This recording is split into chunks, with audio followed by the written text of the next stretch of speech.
Ladies and gentlemen, boys and girls, this show runs through the ages. Sinners and saints, goblins and haints, but beware as they say we're contagious. Sick with the truth, we uncover the lies. We beat on the drums as they march side by side. Wake up, my dear friends, and smell that fresh roast. Last night shall no longer exist.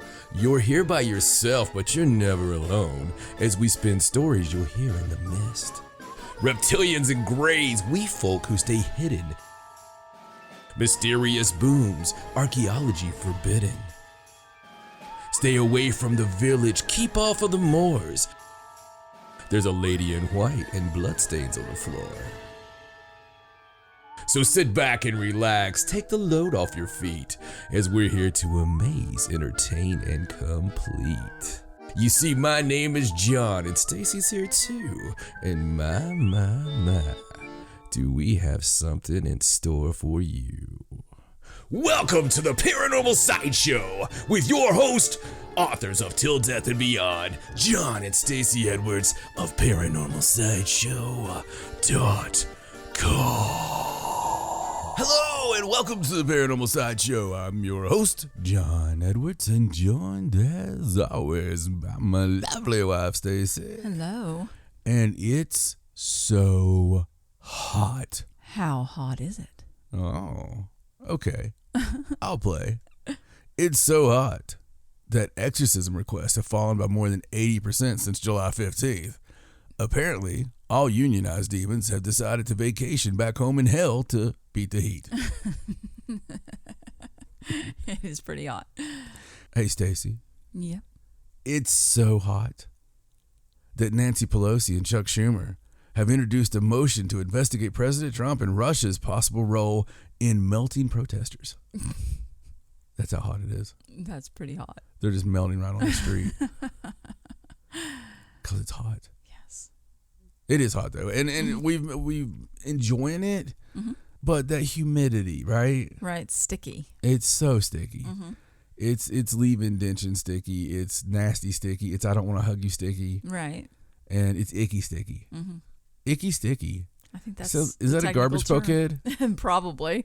Because if it's not, it really should have been. I mean, I know you probably didn't collect them, but you know what they are. Yes. I mean, there's some really classics on there, like Simon Legbone.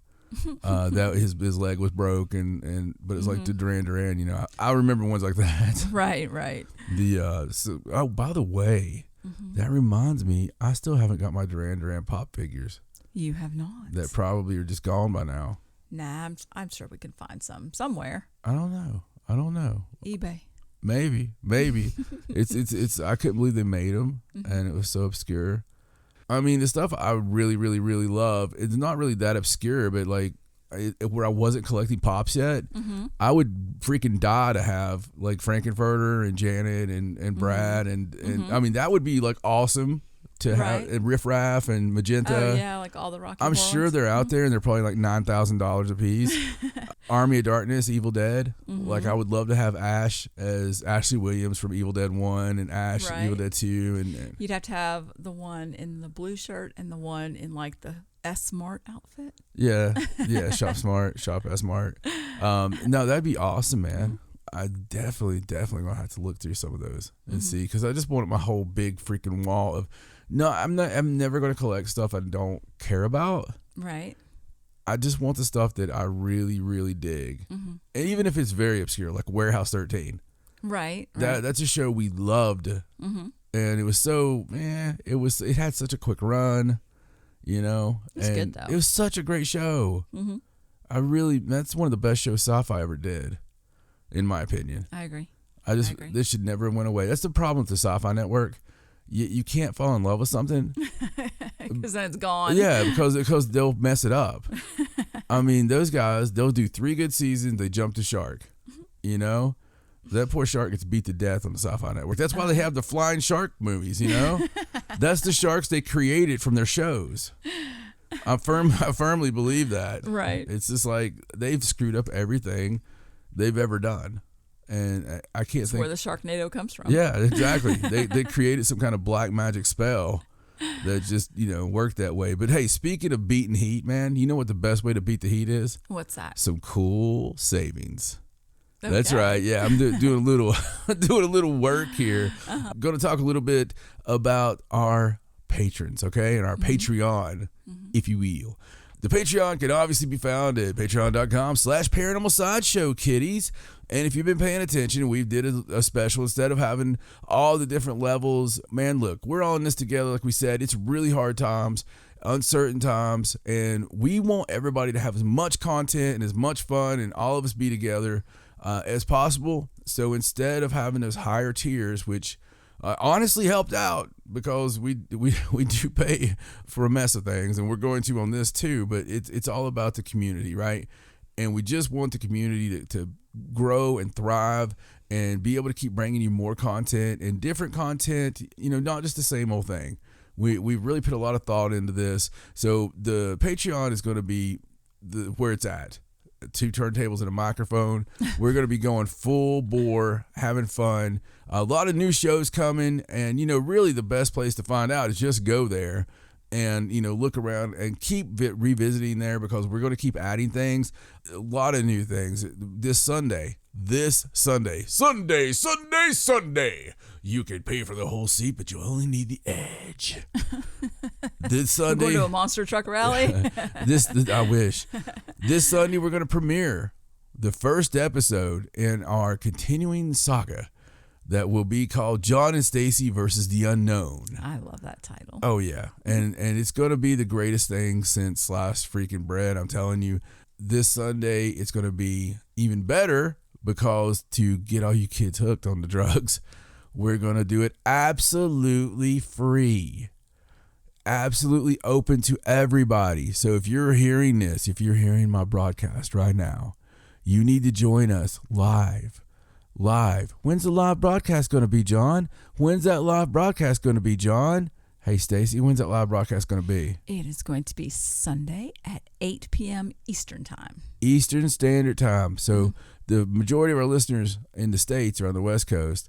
So you're going to have to do that math yourself. We don't love you that much. We're going to keep it. We're going to keep our time here. No, just playing around. Obviously, it'll be 5 p.m. for you guys. Listen, man, you're in for a treat. No, and we're in for a treat because we're going to be talking to you. So tell all your friends, tell all your enemies, log grandma in. It's a Sunday. There's a lot of fun stuff you could do. Nothing quite as fun as this. Anybody who has any kind of interest in ancient archaeology, forbidden archaeology, any of those type topics, anybody who likes to talk about giants and talk about cover-ups and talk about dirty bastards at Smithsonian, anybody from the Smithsonian that wants to find out how dirty a bastard you work for, it's live. You can join us, and you can, whistleblowers are welcome. I'll be putting that on social media. Hey, if you're a Smithsonian whistleblower, come where you're going to be safe. You know why you're going to be safe? Because they'll have to freaking sign up if they want to get on there. So we'll know it's your boss. It'll say Smithsonian boss, Bob. That's right. And you'll be like, oh my God, that's Bob, my boss. And it'll be like, hello, Clinton. What are you doing here? Oh, well, I was going to see what kind of bad stuff they were saying about Smithsonian, sir. That's what I thought you were doing here. But yeah, it's going to be absolutely free this time. And, we're going to have $2.99 from here to eternity. So that's the thing. You don't have to worry about bait and switch. We're not going to get you hooked up and then charge you more. In fact, everybody who was paying, $25 just got taken down to $2.99 if they signed back up. That's the whole thing. You got to sign back up. So tell everybody, let's grow this thing. I don't know where that came from, but I have suspicions. There's going to be a lot of cool stuff. I can tell you right now, another show, I can't tell you much about it because I don't have the format, because there's not one. It's called John's Random War. That's going to be another one of those that pops in monthly for you. And it's about like it sounds. Now, the John's Random War, I can't tell you about the title because it's a personal inside joke with a family member, friend, not a family member, but they should be. Just a funny inside joke. But it is like it says. It's going to be a topic that it might not have anything to do with paranormal at all. Basically, I'm going to turn the microphone on, and I'm going to go hard for 2 hours, and we're going to talk about a variety of things. very, very topical, right? Very whatever's going on, whatever's happening, just BS. Just your thoughts and opinions, right? Yeah, I mean, just unfiltered. Right, unfiltered, what's going on, what we think about that. And, it could be a lot of fun. I mean, I personally think it could end up being one of the best shows ever, just because you're basically going to have the New York Times and a bunch of opinion, or whatever's happening in entertainment, whatever's happening in the world. It's just fun. You don't have to do any kind of formatting or anything like that. It's a discussion. Other than that, we're also going to have some special, weekly content. Now, I can tell you right now, one of the first things is going to be the mysterious Lady Raja. She is going to be charming snakes. It's a really cool thing to see. We're not going to record that, but what we are going to do is take your questions that you could submit to us through the Patreon, and she's going to be doing a weekly tarot reading. There you go. And if we use yours, if we use your question, that'll be great. And we look forward to seeing your question get answered by Raja. So, if you want your name used, that's fine. If you don't, it could be, anonymous, whatever. And Raja will be doing probably, I don't know, we'll work up to it, right? 15, 20 minutes. She's fantastic, by the way, and she'll downplay that, but she's got a gift. So I think you guys will enjoy that. She's got a ton of tarot decks. So hopefully she'll show you some of those as it goes. And I'm real excited about that one. That's going to be fun, starting to get that in there. I'm going to try to get Ariana. Ariana's got a gift too. So, hopefully we'll get some of that in there. This is all gearing toward some stuff that's foreshadowing something else. And of course, you also get the archives of the Haunted South and the Third Side shows. Yes. That all comes with the $2.99, folks. So you get the full archives. You get a decade of excellence with John and Stacey. You can go back and listen to all kinds of stuff. You get the new shows. You're going to get continuous content. And man, we're just looking forward to this. We're just really excited about, really building this community. And the cool thing is having this community on there, a lot of interaction. You guys can always go on there and comment. We can go back and forth. We can talk about the shows. The live show on Sunday, whenever we have those, you're going to be able to talk to us as it happens. And, so if there's questions or whatever, we can answer those in real time. We're going to screen share. We're going to show you what we're looking at. Just a lot of fun stuff. I'm super excited about this. If you can't tell, I can't wait to get it going. I know Stacey can't wait to get it going. And just more ways for us to connect. So please, patreon.com/Paranormal Sideshow. It's $2.99. Look, I mean, you probably lose more than $2.99 in a week. Don't let Granny buy the lottery tickets. Tell her you bought them, scratch off last week's. I mean, something like that. But a lot of fun, looking forward to it. And also some other place you could see us, Scarefest. So that's coming up August 29th. It's actually the virtual Scarefest this year, the CyberCon, I'm still laughing about that. I can't wait for the CyberCon, man. I'm going to be so tired after a whole day, but I'm up for it. So go to ParanormalSideshow.com and that's you'll get a direct link to the Scarefest website to get all your details there, and it's a good place to find your news and information anyway. But also, we want to announce another one, but this is not virtual. This is live and in person, folks. We got another con to announce right now, exclusively here on the show. I'd like to say that the Smoky Mountain Comic Con is going to have John and Stacey live and in person October 3rd and 4th. So super excited about that. Newport, Tennessee's first and only Comic Con. So Newport, Tennessee has a lot of history with yours truly. And one of the greatest cases I've ever investigated was in Newport, Tennessee. You might know it as the Cocke County Memorial Building. You might know it as the Ghost Brothers episode. Okay, so the Ghost Brothers episode where I'm the investigator and make it in more segments than, any guest they ever had. Not that I'm special or anything, but it's a damn good episode. It was very good. Damn fine episode of paranormal television. It's a damn fine story, and it's a damn fine town, and we're going to be there at a damn fine convention. So we're going to be there 2 days, folks. You can get your VIP package. We were talking about that tonight with the organizers. So if you want the VIP, which you do VIP with me, you can pat me down, you do whatever you want. I'm like a whore with that stuff. I'm like, my God, they got the VIP, do whatever you want. So yeah, anyway, looking forward to that. Smoky Mountain Comic Con. Again, go to paranormalsideshow.com for more information on Scarefest and the Smoky Mountain Comic Con. And, that's also the place just to find out anything that's coming up like that event-wise. I'm glad to see events rolling back out, and, the fact we get to start hitting the road again, doing some fun, and, getting this whole thing off the ground right now. Just a lot of excitement. There's a lot of excitement, but, speaking of that, I know that it's been really hot, and I know that it kind of gets you down, man. As much as you don't want it to, you get down. You do. So I think something that we could do before we hit that news, if you're okay with it, and I'll explain here why and what I'm talking about, but are you okay with some jokes? Sure. I love Jerry the King Lawler, wrestler, blah, blah, blah, and his one-liners, right? So especially growing up in the place I grew up and being the personality I am, and when I'm in pro wrestling, I'm a one-liner king. I've done a lot of commentary over the years. And funny note here, for a lot of people don't know this, my boy Chase Owens on New Japan Pro Wrestling was literally in Tokyo live doing color commentary with Kevin Kelly, formerly of WWF. And, The Rock used to say, it doesn't matter what your name is. That was the guy he said it to. So Kevin has been around forever. I love Kevin to death. One of the greatest nights of my life in the history of pro wrestling for me was calling a match with Kevin Kelly and Charlotte a couple years ago, and I still haven't got to see it, but it was funny because I was so happy. I'm calling a match with Kevin Kelly, and Kevin was so impressed. At first, he was giving me all the, all right, kid, blah blah blah. By the end of it, he's like, "Wow, you're a professional." He didn't know, did he? Yeah, he's like, "Wow."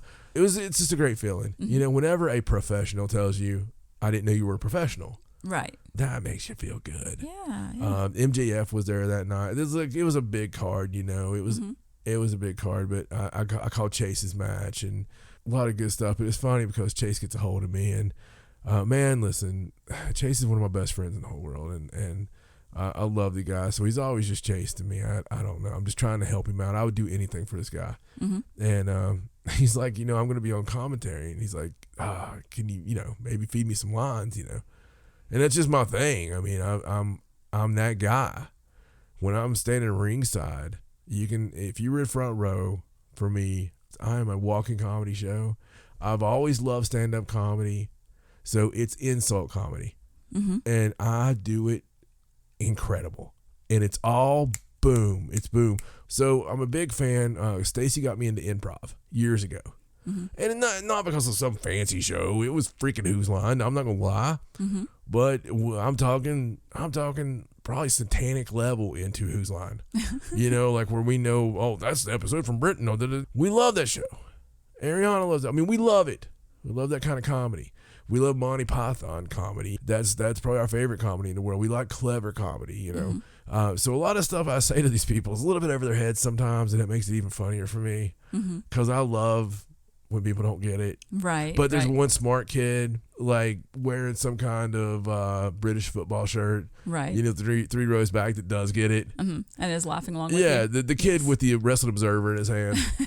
He's like, nah, they didn't understand what they meant. So the kid's not deaf or anything. That's it's just how he sounded. Meh. He's a villain. He's a super villain. Right. So there he is in Tokyo, Japan, and here I am in Vagina. And I'd already sent him a couple of notes pages on the iPhone of one-liners. And what I did is I knew what matches he was calling. Well, he's calling the whole night. The whole night of call. In Japan, there was like 6 matches in and out. So I did random like babyface jokes to the heel. Respectful jokes. Then I would have like Rocky Romero, and I would do all the Rocky Romero jokes that I could think of for him. And then I would do, man, if these guys ever seen these, when we went to New York and Boston and Philadelphia. And we were with the whole roster, and I actually thought about that. I was like, I wonder if any of these cats ever saw my jokes about them. Like my favorite ones were like Tiger Hattori was this. I mean, he's 3 days older than dirt. just a amazing referee, promoter, and all this stuff, and legend in pro wrestling. And I was blessed to be there for retirement week in the United States for him. But he was one of the ones that I did a lot of the old jokes. And about what he was around to name and all this stuff, and Chase wouldn't use any of them because Japan's very respect based. They are, but it's funny because I got called out. So people online will eat you alive. So obviously, New Japan Pro Wrestling has a large international audience, and so people are online going, "Wow, I didn't know Chase was such a funny guy," and all this stuff, and he's not. So it didn't bother me at all. Kevin Kelly's like, you need to thank your buddy there, and Jerry Lawler, and stuff like that. And it got me thinking. Of course, I learned a lot of my one-liners from Jerry Lawler and Jim Cornette, and all these guys that I grew up idolizing, right? Because of living where I live. And then when I broke into wrestling, it was these guys. I managed guys they managed. I managed Bobby Eaton more times than I can even. And that's Jim Cornette's. I rode around with Tracy Smothers, and just all these cats that you can still see on my Facebook. And it's all, they all have the same one-liner. So what I did, Jim Cornette put out a book where he republished some of the. He started out doing magazines of his own, and it's a hell of a book. If it's not sold out, it's called Rags, Papers, and Pens. It's on JimCornette.com. And a lot of times his merchandise is just sold out as soon as it gets refilled. Yeah. Just to be honest with you. Yeah. But I just wanted to give the credit where the credit's due. He does reprint a Jerry Lawler joke book. And he reprints it in the back. And I was just, for fun, I wanted to see the one-liners from the late 70s and how well that joke ages. Ah, okay. Now, if it is racy, too racy, I'll probably not do it. Right. But still yet, I just, you got to think, these are one-liners that he would have said on Saturday morning television, live on Channel 5 in Memphis in like 79, 78. And I thought it'd be fun to see comparably if you'd be able to use that now on Saturday morning television. Okay. All right. Okay. So I'm looking at it here, folks. And like I said, 1979, it was a $1 book, King Jerry Lawler's Book of Insults. I just love it. I love him. He's so old school, so carny. That when I was a kid. Oh yeah. You would have loved Memphis. I think if you lived down there, because it was so like that, I think you would have really dug it. Maybe. Anyway, it's really broken up into like insults, general insults for ugly people. Well, let's just go. Let's just see. Let's start with some normal insults. Okay, just regular. Yeah. Across the board insults. Right. You better keep your words soft and sweet. One of these days you may have to eat them. That's true. Good advice. Yeah. He bites his nails so much his stomach needs a manicure. He's so lazy he sticks his nose outside so the wind can blow it. When she goes into a cornfield, she scares the crows so bad they bring back the corn they took last year. Folks, I still use that one. That's a Tennessee wrestling one that I enjoy. I use that on just random people. Every once in a while, she gets a mud pack and improves her looks for a few days. Then the mud falls off. That one's good. That one aged pretty well, I think. I think so too. That can't be the face you were born with. It must be a retread. Oh, see, now that doesn't, because people don't get their tires retreaded anymore. No. Wow, yeah. That's the way, I mean, I guess some do, but it's kind of it's kind of like getting wiper refills. I love when you're in Walmart and you try to help some elderly person. And like, what you looking for, buddy? Just because, you're both shopping and they look confused. I'm looking for the refills on the wiper blades. I'm like, I believe they've got those prices competitive now for a whole new set. You can probably get the same amount. He's so tough. He went to reform school on a scholarship. I like that one. That one's good. Mm-hmm. You make me wish I had a lower IQ so I could enjoy your company. Okay, I like that one. Is your family happy, or do you go home at night?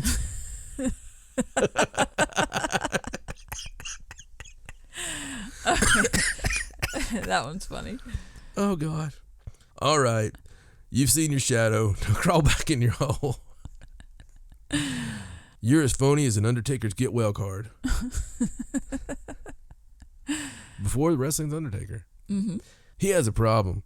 Every time he opens his mouth, words come out. I know a lot of people with that problem. Yeah, you're looking at it. You're a habit I'd like to kick with both feet. Next time you give your old clothes away, stay in them. I can just hear some of these in Jerry Lawler's voice. Oh, looks like your parents hit the jerk pot.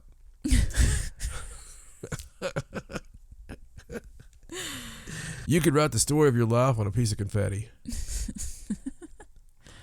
Why don't you step outside for a few years? Someone must have left the water running. I keep hearing a drip. That one's funny. I don't recall your face, but your breath is familiar. After the show, could I drop you off somewhere, like the roof? The last time I saw a mouth like yours, there's a fish hook in it. Oh, I think I've heard that one. Yeah. He's as useful as a glass eye and a keyhole.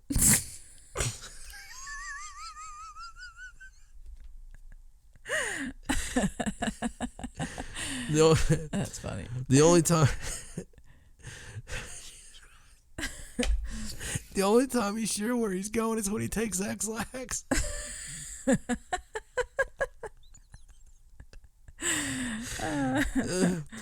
She can make a good she can make a good living renting herself out for Halloween parties.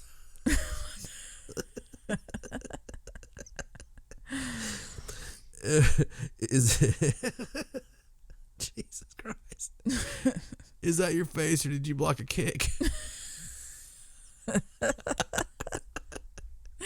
Oh, wow. Oh, his wallet is always full of big bills, all unpaid. You're so crooked, when you die, they'll have to screw.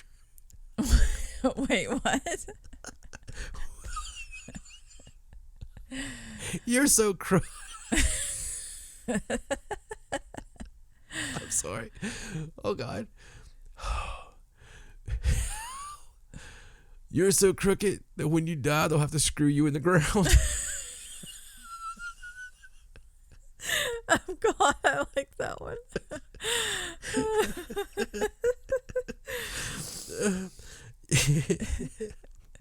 You make me wish I was wearing a hearing aid so I could shut you off.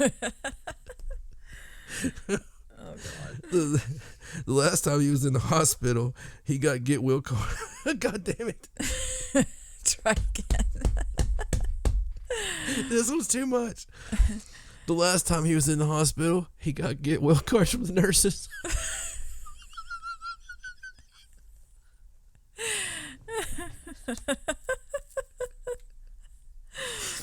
That one's funny. Are you okay?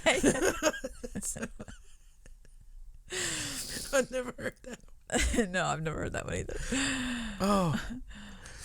Oh God. I think the stork that delivered him made a crash landing. That guy is so ugly, he was... Sorry.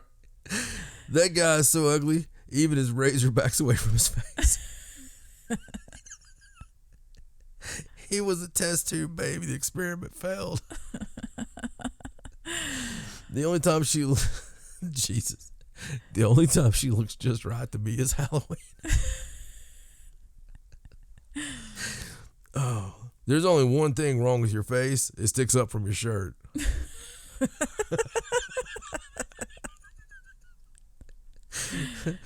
For a minute, I didn't recognize you. It was my most enjoyable minute of the day.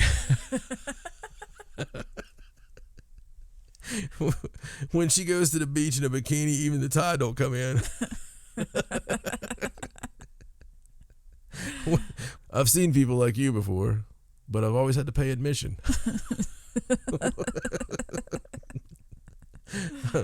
Oh, God. I'm glad to see you're back, especially after seeing your face.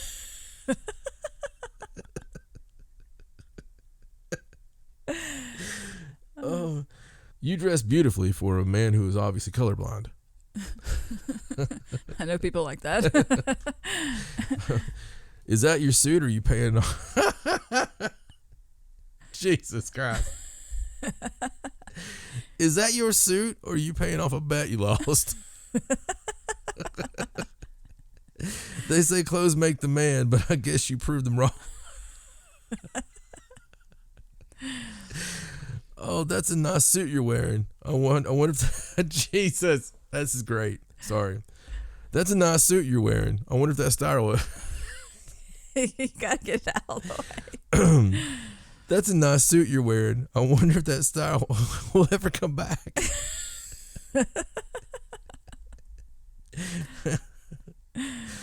Oh, he has a suit for every day of the month, the one he has on.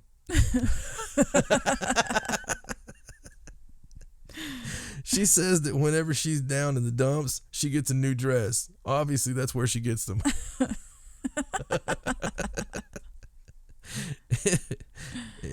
If that's mink she's wearing, some rabbit must be living under an assumed name.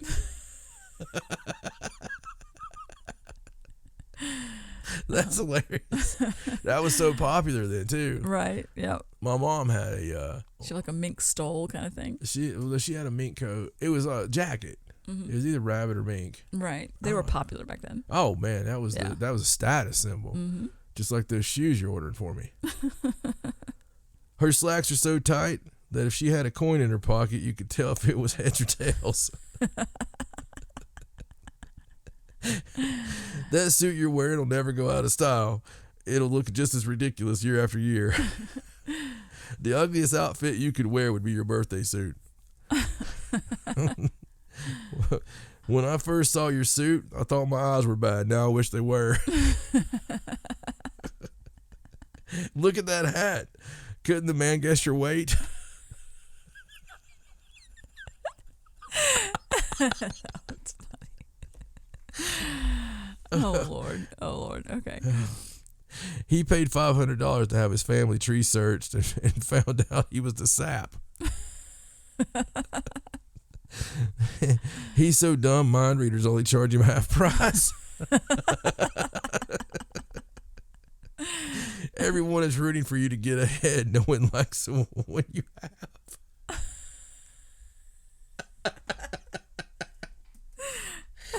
Oh, God. Oh. There's a good reason why he always has that stupid grin on his face. He's stupid. You should be careful not to let your mind wander. It's too weak to be out by itself.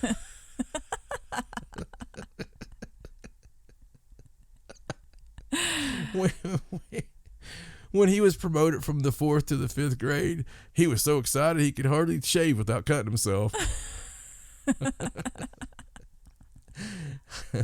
He called it quits after his 4th child was born because he read somewhere that every 5th child born in the world was Chinese.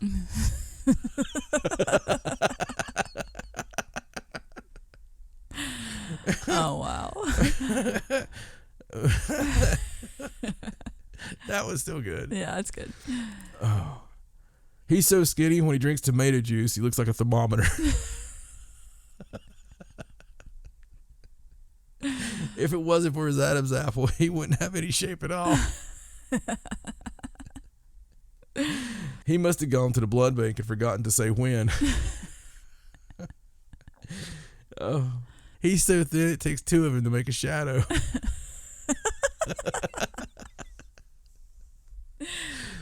Oh, you're a real magician. You just made an ass of yourself. Oh, will you please follow the example of your head and come to the point? The stork that brought him should have been arrested for carrying dope. If I'd had your mind, I'd want to be out of it too. Oh, I enjoy talking to you. My mind needed a rest.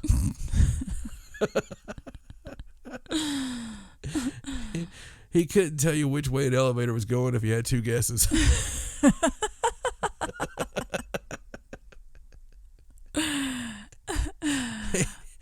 once had a thought, but it died of loneliness.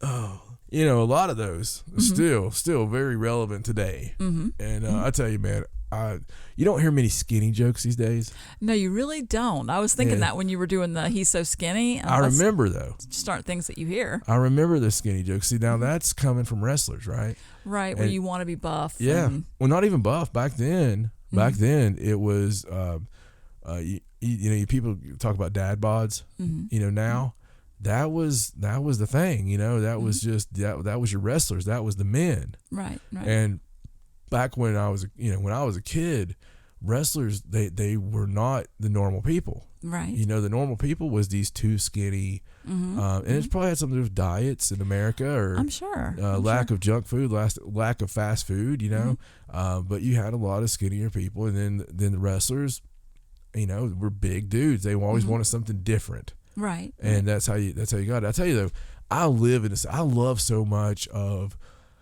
It's a combination of 70s and 80s, but I love the jokes like that. I love when people had a sense of humor. I love, you know, I love alligator shoes. I know that sounds crazy. Snake skin. I have Stacey order me some snake skin work shoes. And I love the Halliburton suitcases. I have to get me one.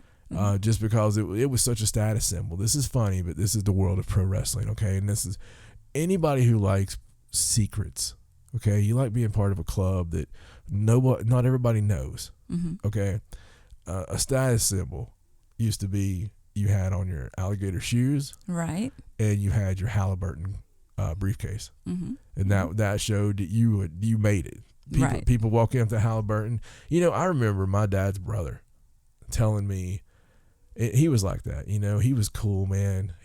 Dad had one cool brother and a lot of failed experiments, and he, you know, there was a lot of them that made you think that maybe Grandma liked her brother too much, but James was really cool, and man, he was the epitome of cool. He had a really badass Harley. He had the grease back hair. He wore the leather jacket.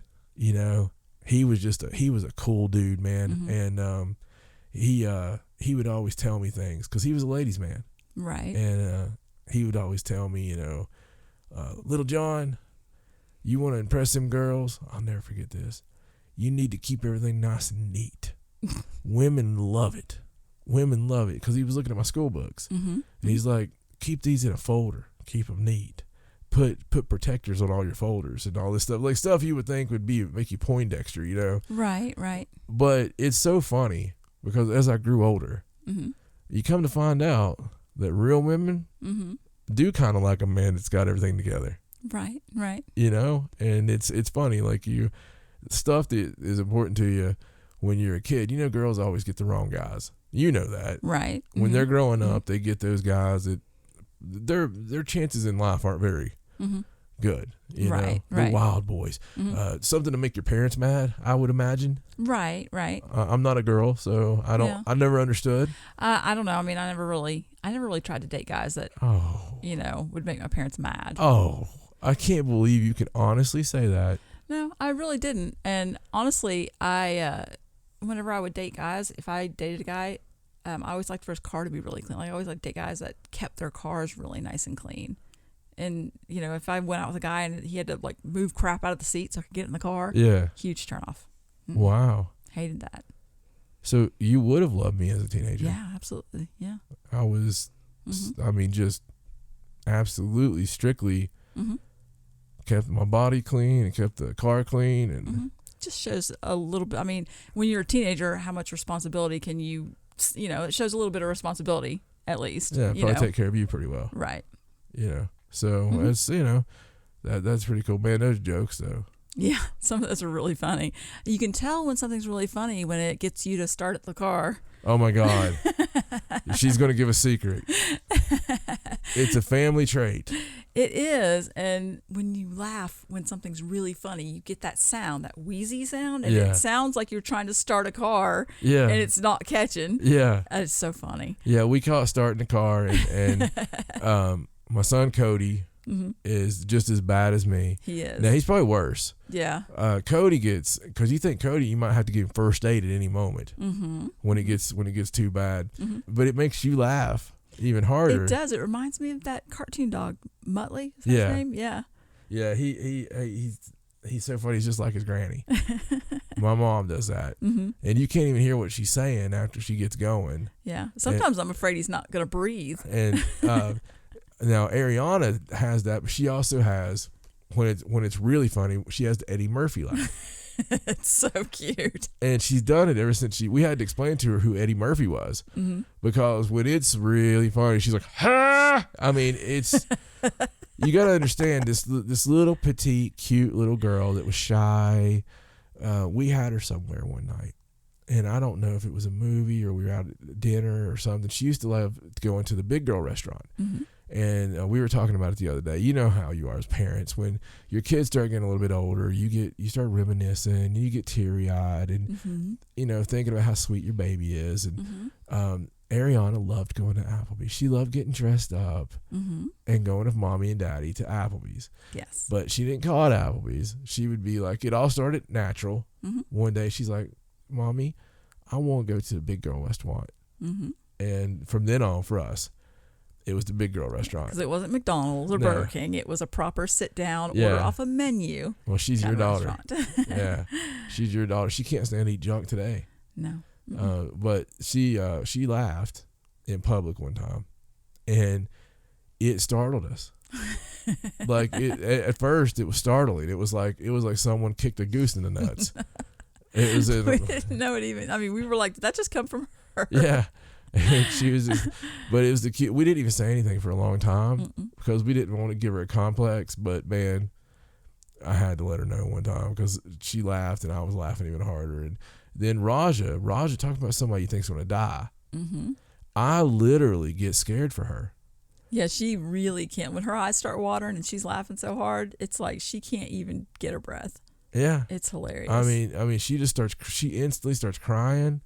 And when you see her hand fanning her face, it's the cutest thing. It kills me. Now you do that. I do. Yours is a lot like Raja's. And when it's real funny, you're just crying all over the place, and so it's funny stuff, man. It's but yeah, starting the car is a Edwards family trait.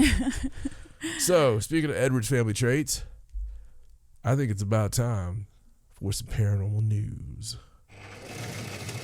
Coming to you direct from the Sideshow Intercontinental Center for Strange Events and Odd Irregularities, she's more stealthy than a Cold War era spy. If it's from beyond the grave or above the sky, there's only one girl who looks under every rock to see. She's got your mysterious goodies and spells Stacey with an E. It's now time for Stacey Edwards and Paranormal News. All right, so let's get to the news. Let's. All right, so this first couple of stories is about a rumor about the New York Times anyway, saying they're preparing another huge UFO revelation. Now, they were the ones that broke the story back, a year ago or whatever about the Pentagon and the whole UFO videos. How do you prep that? I mean, how do they know that? I mean, is there a certain little star patterns over top of the Times or? So, well, supposedly, in this article, it talks about an interview that was done with George Knapp earlier in the month, where they were talking about. Oh, there was a really good George Knapp interview that was done that everybody should watch. It was on Joe Rogan last week, and if you don't listen to Rogan, you don't know what you're missing. Not every interview is cool because some interviews are like with Bob from Bob, and it's not very interesting at all. And he'd be like, "So Bob, how long have you been a Bob?" "Yeah, well, Joe, funny you should ask that. I've been a Bob since, about Bob Teen, and then I went to Babaloo, and I graduated from Bobby U." "Well, that's pretty cool, Bob. We love having Bobs on the show here on Joe Rogan." So sometimes it's not very interesting, you know? Right. Unless it's revolution about, when he went bobbing for apples or, what about Bob, that kind of stuff. But every now and then they have a really good episode. And but every now and then, I mean like once every 6 months. Sorry, Joe. If you do listen to this and I'm that important in your life, I will drive to LA on my own dime. I will get on my knees on your show and I will kiss your hairy baboon looking ass. Okay? if you're listening to this, that's how sorry I am. All right, because I do love you, and the whole baboon thing is love too. It's just that at one time. We don't do drugs, but we act like people that do. So sometimes when we're watching UFC, my girls will point something crazy out, just something ludicrous because they don't care about the fighting. So it'll be something like, does that guy have a camel toe? You know, is that a camel in the audience? You know, things like that. And one night we were sitting there and Stacey's like, oh God.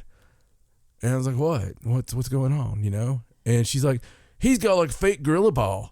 And I'm like, what are you talking about? He's like, that thing you love on the shows where he's got like the fake kitty paw, but it's fake gorilla paw and it comes up. Look at his hand. I was like, ah! And he really did. I mean, it was like completely like, you'd be worried about the masturbation that was happening as if he was a kid because, you know, they say that happens, but I can attest. There's no hair on my hands, so no, we're good. But he has the furriest hands. I mean, they are so furry, and once you see it, you can't go back. You can't step away from that kind of madness. Are they still like that? I don't think they're still like that. Well, if they're not, then there's an even bigger problem. At one point in time, though, I do remember watching the UFC, and there was like all this hair on the back of his hands, and I was like, oh my God. They used to make like Jaws sounds when he was coming into frame for his little fur hands. They'd be like, doom, doom, doom, doom, doom, doom. It was, I'm telling you, you would think that we smoked so much weed. That, I mean, just because it's that kind of stuff, and then you don't think about it again until you're watching it again, and they're like, oh, fur hands. I stopped thinking about it after Dominic Cruz said underhooks like 9,000 Oh, times God. in one event. Oh, my God.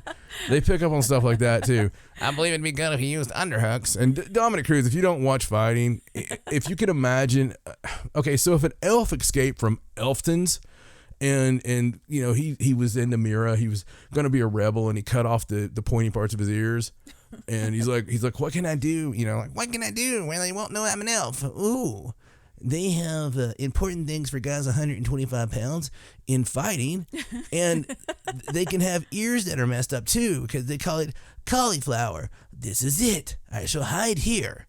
And that's where the little elf Dominic Cruz hid. But he liked saying the word underhook when he was trying to tell people how to get off the cage. He's like, well, you should really use that underhook right here. Underhook.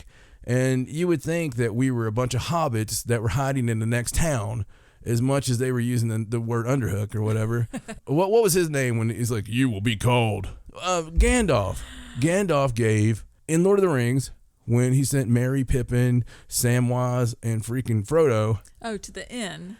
Frodo's the only one he gave. He didn't care if the other ones got killed. They just he wanted him to register under a different name. Underhill. Underhill. Yeah, not Underhook. It's close. It's very close. And it's also weird because Dominic Cruz is an elf. They like the word under. It's all connected. It must be. It's all little like furry Rogan hands chase him through the woods, you know. I feel like we've gotten a tad off No, because I'm totally imagining them all hiding behind this log while the furry Rogan hands riding that horse down. All right, so anyway, this interview, we're all back to serious now. Jeremy Corbell, which I remember by Cowbell. Right. That's not his name though. Right. And I'm afraid I'm going to meet him. And call him Cowbell. Be like, Jeremy Cowbell, I love your stuff.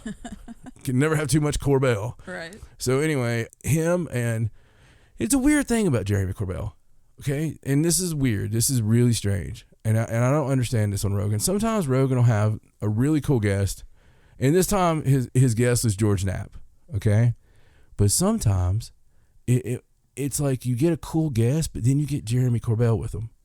And it's like, is Jeremy Corbell really friends with these people? Or is he like the liaison between Joe and the crazy person? You know, for like a mediator? Yeah, for Joe. Like maybe Corbell speaks Rogan and crazy. Maybe. And Rogan's like, you know, hey, I'm going to have this guy on, but I can't look like I'm that much into it. Or the other furry guys won't talk to me, you know, that kind of stuff. And because he had Bob Lazar and Jeremy Corbell. Okay. So anyway, great interview just George Knapp he is a treasure. He is not a crazy person, but he is a national treasure. And, you know, if you've ever listened to any of his radio, you ever watched any of his investigative work, a lot of it's available on YouTube. He works for like one of the biggest stations and as far as reputation go in the United States, and I believe in Las Vegas. Yeah. Just amazing stuff that he's done, and some of the stuff he's broke in the past. including Bob Lazar, the whole freaking story. Right. That was all him, folks. And, you know, so just some really interesting stuff. Well, this interview was that kind of good. And the cool thing about it is, a few years ago, when Rogan was talking about this, it was more of a, well, I don't understand that. I want to, and I just don't. But to his credit, as time has went on, he has completely, it's more, he is a believer. And he's more like, I think it's harder to disprove. Right. And then it is. And they were talking about a lot of disinformation, okay? And just a ton of disinfo out there. And, of course, the Knapp really knows his stuff. He does. And he's like, look, you know, this stuff comes out. I think that they're trying to discredit. You know, they try to get you to jump on there because the first time you do and it's not right, they can discredit everything else. Right, right. And so I'm real leery of the New York Times. This whole underhook thing here is about how leery I am of them because they have had to apologize so many times over the last 4 years for things that they got wrong. Right. So I don't know. Interesting. So what are they doing? It is interesting. Well, in this particular interview, they were talking about how there was no question whatsoever that the New York Times was working on some kind of story, either related to crashes or crash retrievals, or possibly what might have been done with recovered materials. Apparently, too many people had been contacted for it to remain a secret and not be that they were working on something. Too many people the Times had contacted? Yeah, like too many people the Times had been contacting, and they had been using their fact-checking sources more than normal. And so some people in the ufology claim that it's just a bunch of like young guns, what they call them, getting excited and saying that the story that's going to be published may not be like an existence of a retrieval team or something very dramatic. So it's sort of just been going on, and that was earlier in the week. Now, just yesterday, the New York Times did drop a story that is UFO related. Now, whether or not this is the story that they thought that they were going to drop, I have no idea. But there was a story. And the headline of that story was, "No longer in shadows, Pentagon's UFO unit will make some findings public." So that's what the story is about. It's not about crash retrievals or anything like that. It is basically about the program that I guess used to be ATIP, is that what they called it? They're claiming that it's tucked inside the Office of Naval Intelligence. It's called the Unidentified Aerial Phenomenon Task Force. Right. And supposedly it's a program to standardize collection and reporting on sightings of unexplained aerial vehicles. And this article also claims that they are to report at least some of their findings to the public every 6 months. And so that's all that this article is about. It's not anything overly dramatic.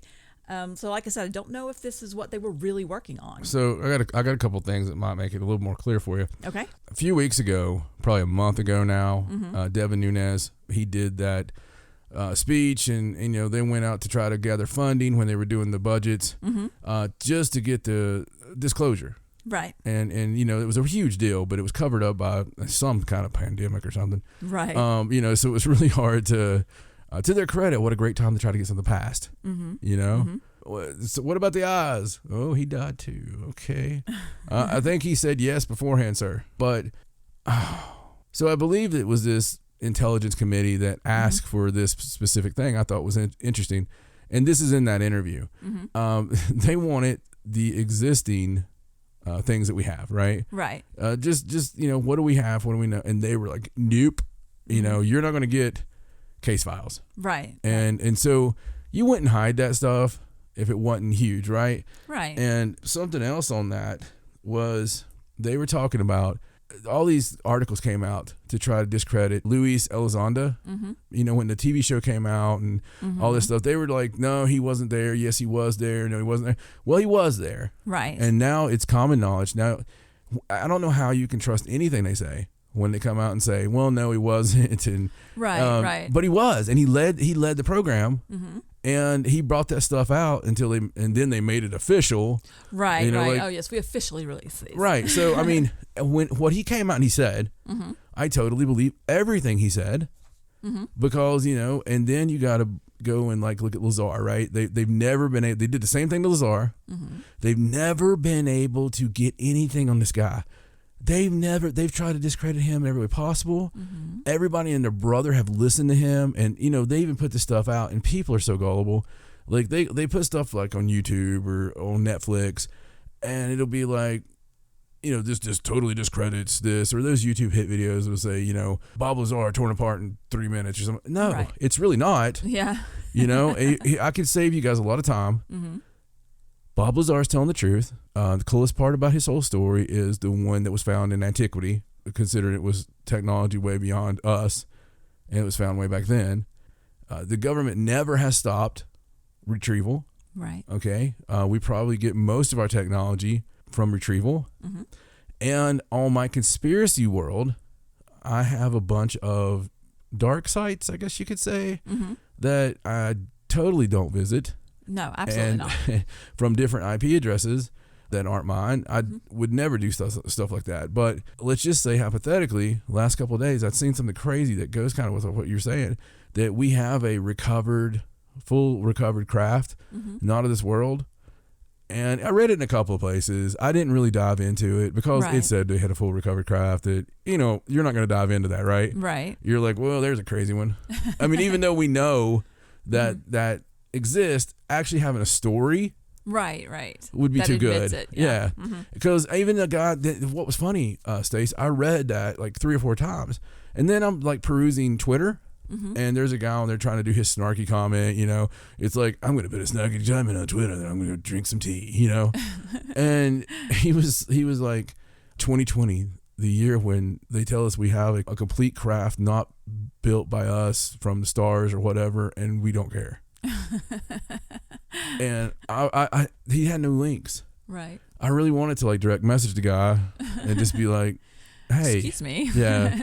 Because I've seen a few things, and now I feel stupid because I didn't read them. And so, anyway, it's all got to go together, right? It does, and I'm really skeptical that whatever this new department is, if they're really going to release anything every 6 months. No. Any reports or anything of value, I don't think they're going to. No. Everything that's come out has come out by force. And they act like it's not. Right. It's really crazy. I mean, it's kind of like, you can only imagine like caveman times when the caveman girl family, they're like, oh, she'd like him anyway, but before hammer to head, it's like they're trying to cover up. Right. God, I hope they talk like that. Well, while we're kind of on the subject of UFOs, let's just talk about this next story. And this is sort of an update on the Colorado drone swarm mystery. Do you remember us talking about this? I do, yeah. Where in Colorado, people kept reporting sighting of all of these drones, and nobody could figure out whose they were or where they came from. It was not military or anything. So there's an article out now that has hundreds of pages of documents that provide consistent, detailed descriptions of the drones and conclude that the military was not behind the operation. Now, I don't know if you remember us talking about this, but I know after this had gone on for some time, the authorities were so baffled by it that a couple of people even speculated that nobody was really seeing anything, that it was all just false reporting and that sort of thing. But clearly that is not the case. Right. Now, this is an article off the War Zone, and they are very good, as we talk about all the time. They have all the documents there scanned with links. You can go and look at all of them. Basically, the whole article is about talking about how they have multiple highly credible official reports from trained observers from the time frame when the objects were present, and many of them match to a remarkable degree, and they allude to a unique arrangement in which a large drone seems to have been accompanied by a fleet of smaller ones, which is what a lot of people had seen. And there still is no conclusion as to what the FAA thinks was happening. Like, they really still don't know. It's not like you were trying to be like a teenager doing a cuss word. You know how they don't say the cuss word? What the FAA, Sorry. At least I didn't call it the FFA, which is what I usually do. So you can go and read this. Like I said, it's very lengthy, but I will point out a couple of things that were sort of interesting. And I will say that none of the documents claim that anybody committed any crimes. There's no federal criminal laws that were broken by whoever was operating these devices. It's just very strange that nobody knows who was doing it. We don't know if they're licensed. True. So it says in this particular article that For at least a couple of weeks, the mystery drone flap had the serious attention of top FAA leaders and at least 2 U.S. senators. And they assigned capable investigators. They mobilized resources from multiple FAA components. And there were other federal agencies involved, such as the FBI, DHS, and the military. Now, those resources were quite limited because there wasn't any type of criminal intent or threat to military assets or anything like that, but they did still get involved. And nobody had any evidence of anything, like nobody has any idea. And there was a report from January 6, 2020 in Lincoln, Nebraska that described a dozen or more smaller vehicles flying alongside a larger craft that was 4 to 6 feet in diameter. Mm-hmm. That's pretty large for a drone, I think. So then a couple days later, there was a telephone report about a sighting in Illinois, and it was mentioned because they said that the summary of the call concluded that the reports about the drones were not carried over to the next shift because they were dismissed as UFO sightings by the police department. Like, they thought people were just calling in and saying that they saw these lights, and they were like, oh, they just think they're seeing UFOs. Didn't do anything about it. Now, the UFO term did come up a couple times, and this one I thought was really interesting. Some top FAA officials on one occasion said, not too long ago, we would have called these UFOs, like in quotes. Right. And one of the other officers responded, yep, now everything's just a drone. So I don't know, it's really interesting. I find it interesting that they have no idea what this is, that they're not claiming anybody's broken any laws, but nobody can figure out, nobody's come forward and said it was them. Even though, they weren't doing anything wrong. And just the formation of it is just, I don't know, the whole thing is just very strange. Well, I mean, yeah, because the formation sounds like your traditional UFOs, which you see out there, like, at night, and you see the formations and all that stuff. It sounds very much like that. I don't know, man. If it's drones... Yeah, why not just say you were doing drones? And also the fact that they tried to act in the beginning like nothing was happening, so I don't know, but it's all there. All the information's there. If you want to go read through all of that material, you're welcome to. Conclusion, they have no idea. Well, what about the plane that was going toward Canada? Oh, that was a long time ago. I don't think they ever figured that out either. That was weird. Yeah, I mean, there's a lot of weird stuff goes on out there. Yeah, it's all West Coast, man. it's all West Coast. That's the place they tell you to go if you want to see UFOs, and because it's just so much happens out there. Yeah, a lot of open sky out there too. I mean, there is, but I think there's a lot more reasons. I think there's more underground bases and stuff like that. So. Oh, probably. All right, so let's do one more story about space, and this is about a discovery, which is really awesome. It's a multi-planet system around a sun-like star that was photographed for the first time ever. Well, that must be a long way away. So it's 2 newly imaged planets. They're 14 and 6 times more massive than Jupiter. That's how big they are. So they're gassy. They are, and for the first time ever, astronomers have directly imaged them orbiting a sun-like star. So it's very much like our solar system, and it's only 300 light years from Earth. What? Which is relatively close in space terms. Dude, that's really close. How did they not find that beforehand? Well, I have no idea. Okay. So the European Southern Observatory's Very Large Telescope, the one in Chile, it photographed 2 giant planets circling their own sun. Now, this particular sun is much younger than ours. This is a much newer solar system. So they were very excited because this is giving them an opportunity to see how possibly our solar system developed, before a long time ago. And so before this particular photograph was taken, only 2 multi-planet systems had ever been directly imaged, and neither one of those has a sun-like star. So this is the first time we've directly imaged another solar system very dramatically like ours. Right. Now, the only thing that they could get in the picture was the star and then these 2 gassy planets, but that does not mean that there are not rocky planets like Earth there. They would be too dim for us to see like this. Right. So it's very interesting that it's another solar system that's that close that is very similar. That is weird. Yes. I still think it's weird that they didn't, find it yet. Well, it's very young. Up till now. So, space terms, it's very young. Right. But they're really excited to study it because it's, like I said, they're going to be able to see how, hopefully, our solar system evolved. Yeah. So they say. Yeah, good luck with that. They're just looking for aliens. I know. I mean, we've said that before. They say all this like great stuff, like we're trying to find the migratory path of the geese. You know, no, you're not. You're really not. If they were really looking for all that stuff, we could cure the common cold. I hope that they do find rocky planets, and I hope there are 9 of them, or 8, and a planet that used to be a planet but is not a planet anymore. Oh, you just want it to be a mirror universe. Exactly. Yeah. I don't think you do. I don't think we want that. That would be too weird, wouldn't Yeah. I mean, because maybe they didn't make the same mistakes, and they didn't have the Dark Ages. They're way ahead of us. You know, they don't have the Smithsonian, so they're not covering up their past. I mean, they're just embracing it. Oh, yeah. All right. Well, let's move on. So this is a story about the Pascagoula UFO event. I am so proud of you. Because I said it right. Yeah. First try. It really was first try. I didn't edit that. So this is the story. I know we've talked about this recently. It was about the alien abduction case, you know, October 1973. Good time. October. And Calvin Parker and Charles Hickson witnessed an unidentified flying object while they were fishing at Mississippi's Pascagoula River. And they claimed they were taken aboard the craft. And upon their return, you know, they went to the police station and they immediately reported the incident.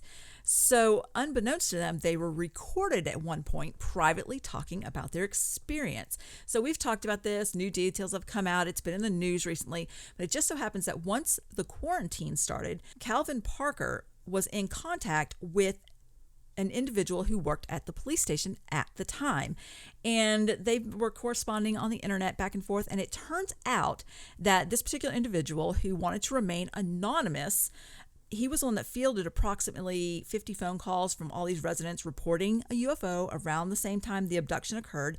But it turns out he had a full recording of their conversation from that night. Wow. And he sent it to Calvin Parker, who had never heard it before. Like they didn't even know they were being recorded. And, you know, there have been snippets of this conversation that have been available for years, but the existence of this full tape was only known to authorities. Wow. Nobody knew.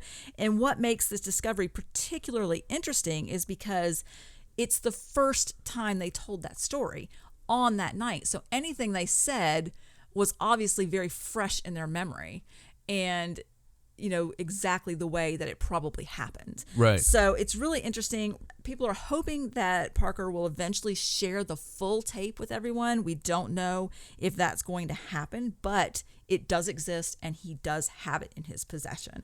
So I wonder why he hasn't shared it yet. I don't know. I mean, I would have done it right then, unless it's something like, we really wanted some private time, and we said we were fishing. You guys aren't recording, right? I don't know. I mean, that was a pretty traumatic thing in his life. Maybe he just wanted to listen to it and not share it immediately. Well, yeah. I mean, they've went on record that, you know, hey, you want to ruin your life? Well, tell people about a UFO event. Exactly.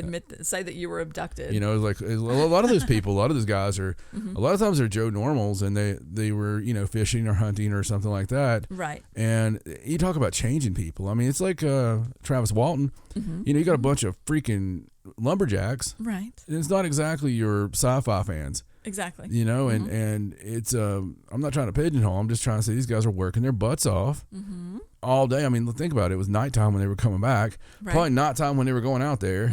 You know, and they have to come out and say that stuff, and then they almost get a murder rap. And I don't know, man. There's certain things you do, and then certain things you don't do. Right. Right. It just I think these guys are all telling the truth, because why would you screw up your life? Right. I mean, you got to think about this, folks. This affects you. Think if you're Travis Walton, right? Right. How do you go and get a regular job or have a regular relationship? You can't. You can try hiding it, but somebody's going to call you. Well, the problem with that case, it was so public because he was missing for so long, and those guys were being accused, and you know, there's no way you could keep that out of. Well, that's why I don't get people that are like, I believe something's happening. I believe that we're being visited. I believe this. I believe that. But I don't believe abductions. You know, I draw the line at abductions. And I mean, you know, one of the big reasons for that is there's two prominent figures in the history of studying the abduction phenomena. And it's my favorite part of ufology, obviously, because it happened to me. And what, whether it did or didn't, there's at least a story and a memory, and they're not mine. Right. So, I've got my own weird things that fall right in line with people that have had the abduction phenomena. It blew us away when we found out from me studying Bud Hopkins originally. And Bud Hopkins was the guy that I loved listening to him and really listening to him talk about, you have all these people from all these different walks of life, and it wasn't everywhere on the news yet. Right. And still yet, abduction's not on your, you don't have like the show on Sci-Fi or History Channel where that's their primary focus. Right. It's still crafts or show us the action, right? It's not a whole lot of talking to people. Right. And it's so crazy because it's changed all these people's lives forever. And we're talking doctors, lawyers, teachers, and people that I know what I saw, all those people. And it's very non-discriminatory who it goes after. Right. But hearing them talk about the fact that they all had basically the same experience, and Bud would scare you though. It's like very comforting what he knew about it, but then he's like, I don't know. I just got a problem with people that don't identify or tell you what they're up to, and they're just doing all this stuff, and without any kind of policing or, and we kind of ignore it. And I talk about that a lot. Right. Why would our government, allow that when you have this many people? Like if you had that many people show up and say, hey, this guy touched me at the park. Right. I dare say there'd be some cops down there. or the FBI. Right. Even if you said, man, I fell asleep and I woke up at this dude's trailer, and everybody gave the same description of the same dude, and they had, I don't know, cigarette burns. Right. And they're like, well, I think that the FBI should probably come out.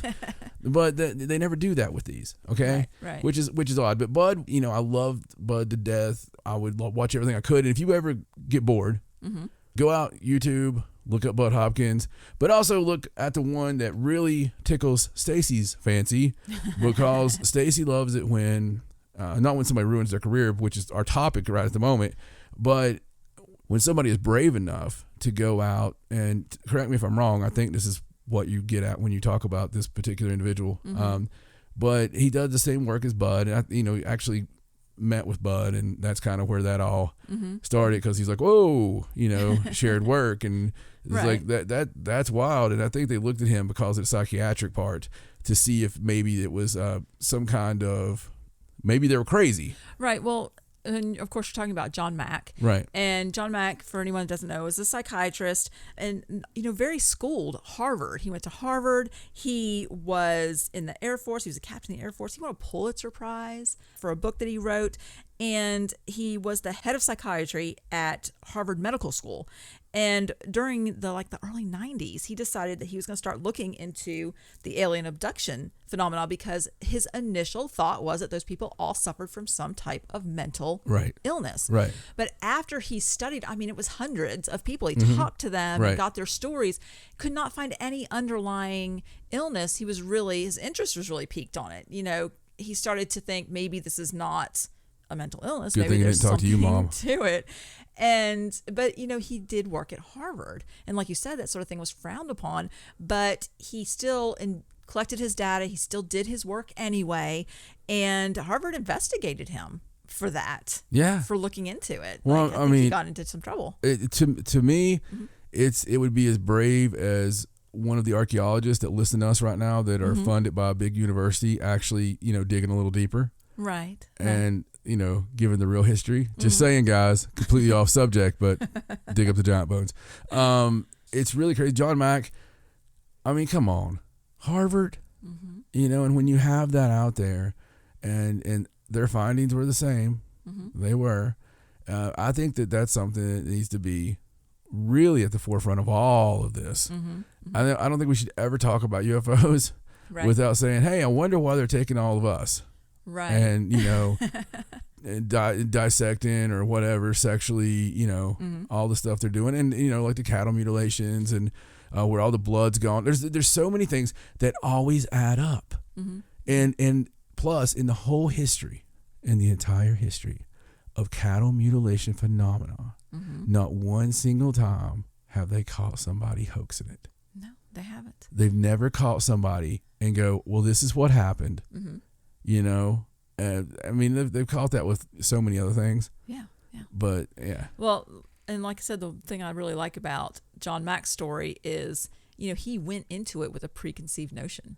Oh yeah. I mean, his initial thought was, I'm going to find this mental illness. It's not that he didn't have an opinion. He was already on the side of it's not real. And there was such overwhelming evidence that it changed his mind. And think of that. So I just think that's amazing. Think of that as a human being, right? We're all, I don't care where you went to school or where you didn't go to school. We're all the same on preconceived notions, right? So a lot of us have that right now with politics. A lot of us have that with which side of this debate we stand on. And imagine how hard it is to change one of your friends' minds on Facebook, okay?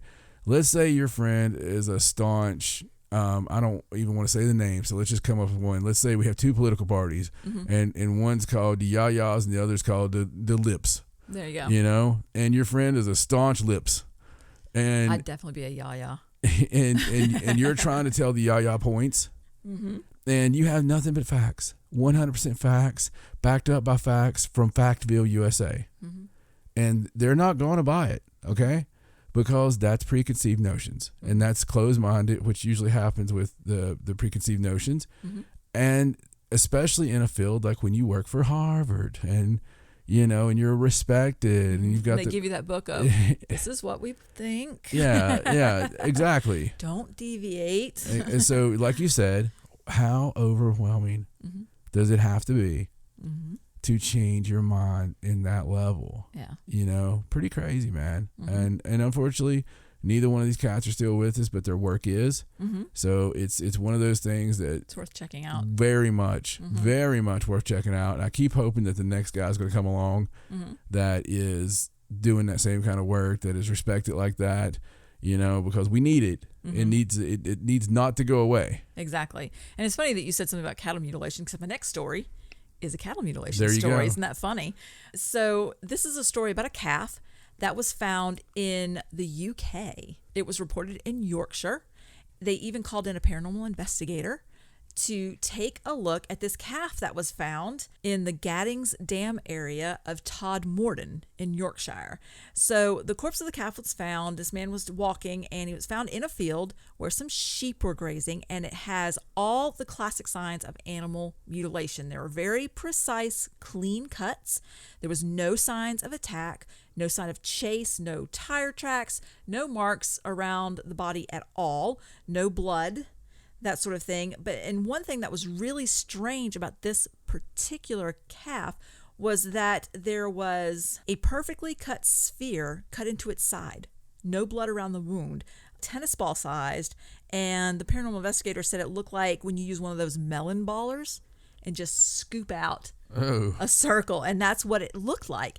And it was very precise. And again, she said that it did not look like any animals had been feeding on the carcass or anything, and that it looked like it could have just been dropped there from out of the sky. There was no sign of anything. And also in the area, they happened to find a dead white chicken in the same area. They weren't sure what happened there. I don't think it had any cuts or anything on it, but it was just kind of odd that there was just a dead chicken in the same area. They don't know who owned the calf. The owner has yet to be traced, but it was just a very strange... Maybe it was the chickens. Strange sight. Very strange sight. And what's interesting about this cattle mutilation case is this particular area is steeped in paranormal lore. And this article cites the case of Zygmunt Adamski. That's weird. Well, the Adamski name. It is strange. As far as ufology and stuff, I mean, George Adamski is like one of the most famous ones out there. You know, he was like one of the contactees, one of the famous, right? You know, right. the kooky Wookiee. Yes, I thought that name sounded very familiar. Like, yeah, I was partying with my Nordic space brothers. Those guys, you know, who you gotta love. Now, just so I can set the record straight on this, I don't believe a single one of them. Right. The ones that were like, yeah, I was partying up there with them, and you know, we were smoking some major weed, and no. Oh yeah. I don't. I hope. Right. And pray that you get to party with your Nordic space brothers. Maybe that's what they made him think he was doing while they put a probe in his butt. Yeah, they didn't. I don't know why they don't do that for me. It's like, no, I don't get the cool package. It's like You don't pay for the VIP upgrade. it sucks, man. It's like one time Lacey Chabert could show up at the end of the bed and go, like, I don't have a Christmas movie to do right now. Can you do me? Like, sure, jingle bells, baby. And it'd be completely okay. And they can listen. Aliens. If you're listening, I know you come back and over and over and over. Listen, just one Lacey Chabert. That's all I'm asking. All right, just one time. I don't care if your name's Hank and you're like 500 years old. If you can do that, then As long as you look like Lacey yeah, Chabert. man. Look, dude. If we ever get that kind of technology, Right. I'm just gonna go hire a wino somewhere. Be like, hey, you got a couple of minutes, or Anyway, so cattle mutilation in this area, the same area, was this case of Zygmunt Adamski. He was a 56-year-old miner who went missing from his home in June of 1980. when did they consider you adult there? Like coal miner. He was Okay. a coal miner. And his body was discovered 5 days later, 20 miles away from his home in a coal yard in Todmorden, where this cattle mutilation happened. So they instantly go with something strange. If I ever kill somebody, I'm just gonna drive the body 50 miles away. Well, let me give you the details of the case. I know Put the shoes in a tree. a lot of people probably don't know this story, and it's really interesting because they still don't know what happened. So it happened in 1980, the disappearance of a Yorkshire miner left police baffled, and he went missing in mysterious circumstances from his home. He went walking to the store to get some groceries, and when he didn't return, his wife was under the suspicion that something bad had happened to him. Maybe he had been kidnapped, and they couldn't find him. So 5 days after he disappeared, a person that worked at the coal yard found his body on top of a 10-foot high pile of coal. That's about 20 miles from his house. Now, he was wearing a suit, but his shirt was missing, and his watch was missing, and his wallet. His clothes were said to be improperly fastened, and he only had 1 day of beard growth on his face. Also, his hair had been cropped short in a roughly cut manner, and his body was covered in burn marks on his head, his neck, and his shoulders. His face was reported as showing absolute terror, but there were no injuries to explain his cause of death. And one of the most unusual things is that the burns were said to be covered in some sort of strange ointment, and they sent a sample of the ointment to their laboratory, the police did, and they couldn't identify it. Ooh. No idea what it was. And so about 5 months after his body was found, there was an officer named Alan Godfrey, and he was a policeman who had been called to the coal yard when the body was found. And about 5 months later, he had his own encounter with a UFO less than a mile away from that coal yard. And he made a sketch of the UFO, and later on he did hypnosis. And under hypnosis, he told a story about being taken aboard a UFO and given a physical examination by 2 non-human entities. Now, his story made headlines Right. around the world. Now, he will not come out and say that he was abducted by aliens because he only said that under hypnosis, and he just says that he probably dreamt it or whatever. But he did have that experience. Now, he doesn't believe that Mr. Adamski was murdered. He said that he was up on that 10-foot pile high of coal, but he didn't have any coal on him at all. It looked like he had just been placed up there. Anybody's ever climbed on a big thing of coal, that's impossible. Right, and he said that he didn't believe that he died where he was We found. live in the coal fields, y'all. But So he had been placed up there. we do that for fun. And he said his eyes were wide open. He had the burn marks. He's like, who would do that? Who would climb up there? And then, of course, there was the thing about the ointment that they couldn't figure out what it was. So very strange case, not solved Yeah. to this day, and very close to where this cattle mutilation was. So lots of history in that area. Cool story. Absolutely. All right, so let's move on. This next story, I'm just going to mention it because it became official, but I'm not happy about it. So this is a story about how they announced the findings from the new investigation into the Dyatlov Pass incident. They've been announced. They're official. So officially, the authorities determined that an avalanche and subsequent hypothermia were to blame for the tragic Did they event. really? Yes. That's cute. That they concluded that the hikers perished due to an unfortunate series of natural events. They detailed what they believed to be the group's fateful final hours, explained that the injuries sustained by the young men and women were akin to those suffered by rock climbers caught in an avalanche.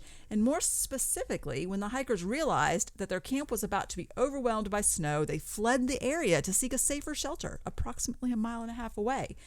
And of course, this only compounded the predicament.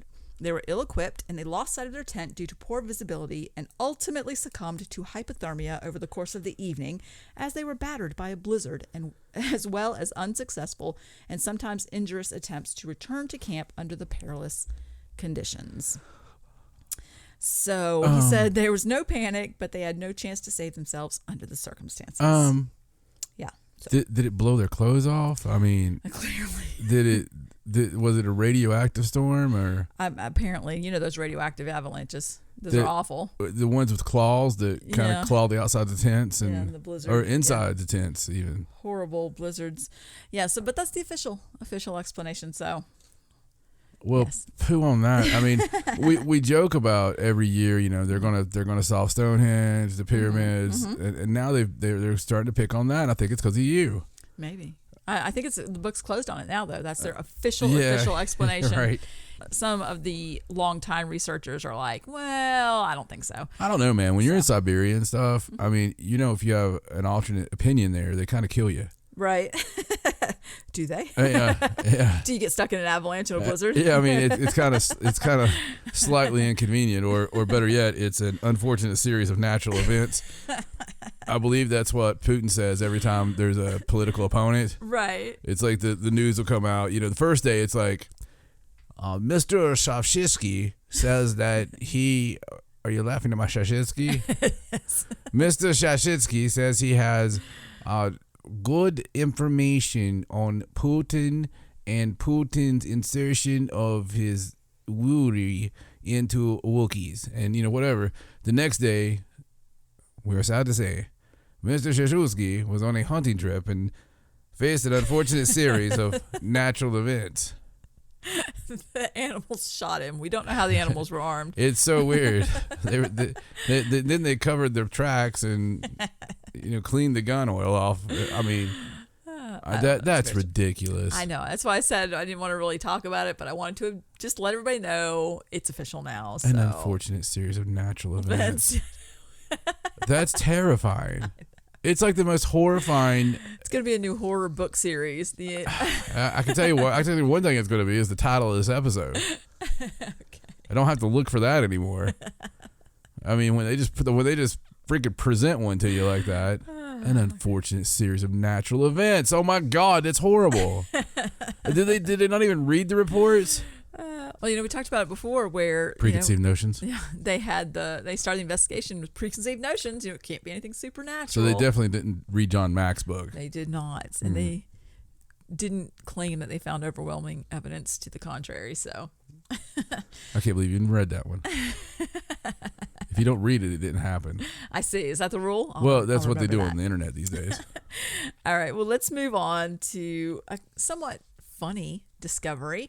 There are 2 Egyptian sarcophagi dating back 3,000 years that have been part of a National Maritime Museum for many years, these mummies.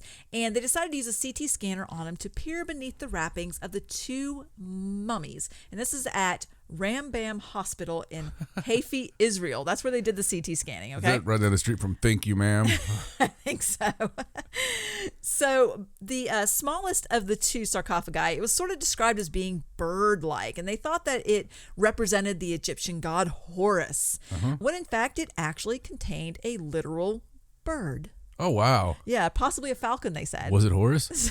No, when they did the CT scan, they said possibly it was a falcon. So the other sarcophagi that they've had on display at this museum for many years, they thought it contained the remains of a young child, but it turned out to be filled with mud and grain. And it was most likely an offering to Osiris. It's a very ugly child. So they feel like the mummies could possibly have been placed in the tomb alongside an actual human mummy to act as protection for the soul. Dude, but neither one of these are actual human these mummies. freaking morons. Somebody's got in there and stole the mummy. in both occasions. Okay, they're like, what are we gonna put in there? It's got to weigh the same. Let's get that mud. And what about this? I mean, you know. Right. I just think it's funny that they've had these sarcophagi. They're 3,000 years old. They've been in this National Maritime Museum for forever, you know, on display. Egyptian mummies. It's a bird and grain and mud. Yeah. So, I mean, not that it's not historically significant. It's great. I just think it's funny. It makes me feel like they were like, we really shouldn't have scanned these. Should have just left them. Yeah, people are not like going to come get refunds for the last 50 years. I thought I was seeing a real mummy. I mean, I guess you are. You're seeing a bird mummy. It's a dead bird. It's not particularly interesting, is it? No, I guess not. It's not even a rare bird. It's like just a falcon. Pining for the fjords? What kind of talk is that? Look, why did he fall flat on his back the moment I got him home? The Norwegian blue prefers kipping on his back. Remarkable bird, isn't it? Lovely plumage. Look, I took the liberty of examining that mummy when I got it home, and I discovered the only reason it had been sitting on its perch in the first place, it had been nailed there. Oh, well, of course it was nailed there. If I hadn't nailed him in his coffin, it would have nestled up to the bars and ripped him apart and voom. Voom? Mate, the bird wouldn't voom if you put 4 million volts through it. He's bleeding demised. No, he's pining. He's not pining, he's passed on. This parrot is no more. He has ceased to be. He's expired and gone to meet his maker. He's a stiff, bereft of life. He's rest in peace. If you hadn't nailed it to the perch in the first place, he'd be pushing up the daisies. He's metabolic processor now his story. He's off the twig. He's kicked the bucket. He's shuffled off this mortal coil, run down the curtain and joined the bleeding choir invisible. This is an ex-parrot. Mummy. Or falcon or whatever. Oh, it's one of my favorite sketches. Oh. I love that one. He's not fine and he's passed on. It ceased to be. Oh, Lord. Okay. All right, so shall we move on? We shall. Shall we move on? Okay. So here's a really interesting story from Michigan. Well. And it's not weird. Isn't that amazing? This is from Washington Township, Michigan. It's about a man named Johnny Perry. Now, Johnny Perry grew up in his dad's jewelry store. It's called J&M Jewelers. And because of the lockdown, the quarantine and everything, his father's already passed away. The business isn't doing so well, and they're going to close it down. So he decided the perfect farewell to his late father's store and a chance for some adventure of his own and to spread some fun to his whole area. He took all of the inventory from the jewelry store, him and his wife, and they buried it all over Michigan. So they claim that each buried treasure is worth around $4,000, and all said and done, he buried about $1 million worth of treasure. Now, this is what they're going to do. They're calling it Johnny's Treasure Quest. You can go to the website, johnnystreasurequest.com, and they are selling tickets to get into the adventure along with maps and clues, and it's like a treasure hunt with clues and all sorts of things. And each treasure that he buried was buried with a GPS tracker, so he can tell if it's been found or moved or what's happened to it. It starts officially on August 1st.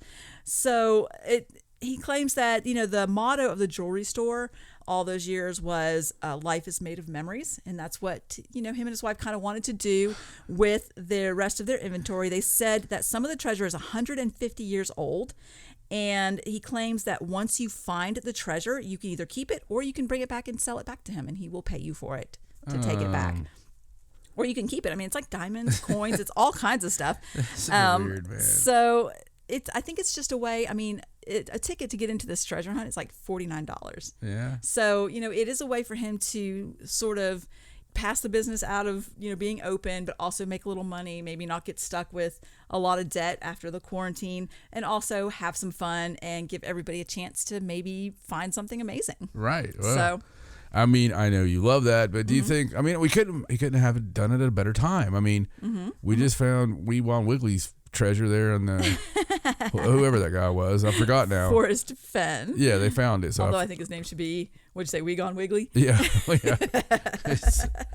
So if you're interested and you live in the area, I know it's not just one particular area. There's different maps for different areas. I don't know exactly how they're going to be laid out. I know there's going to be clues and riddles and things that So you I'm have to calling work on on. Woolworth and Henny to figure this one out. Get out there and find some treasures. So there you are. Remember, johnnystreasurequest.com. You can go there and get all your information. Johnny Perry. Such a fun name.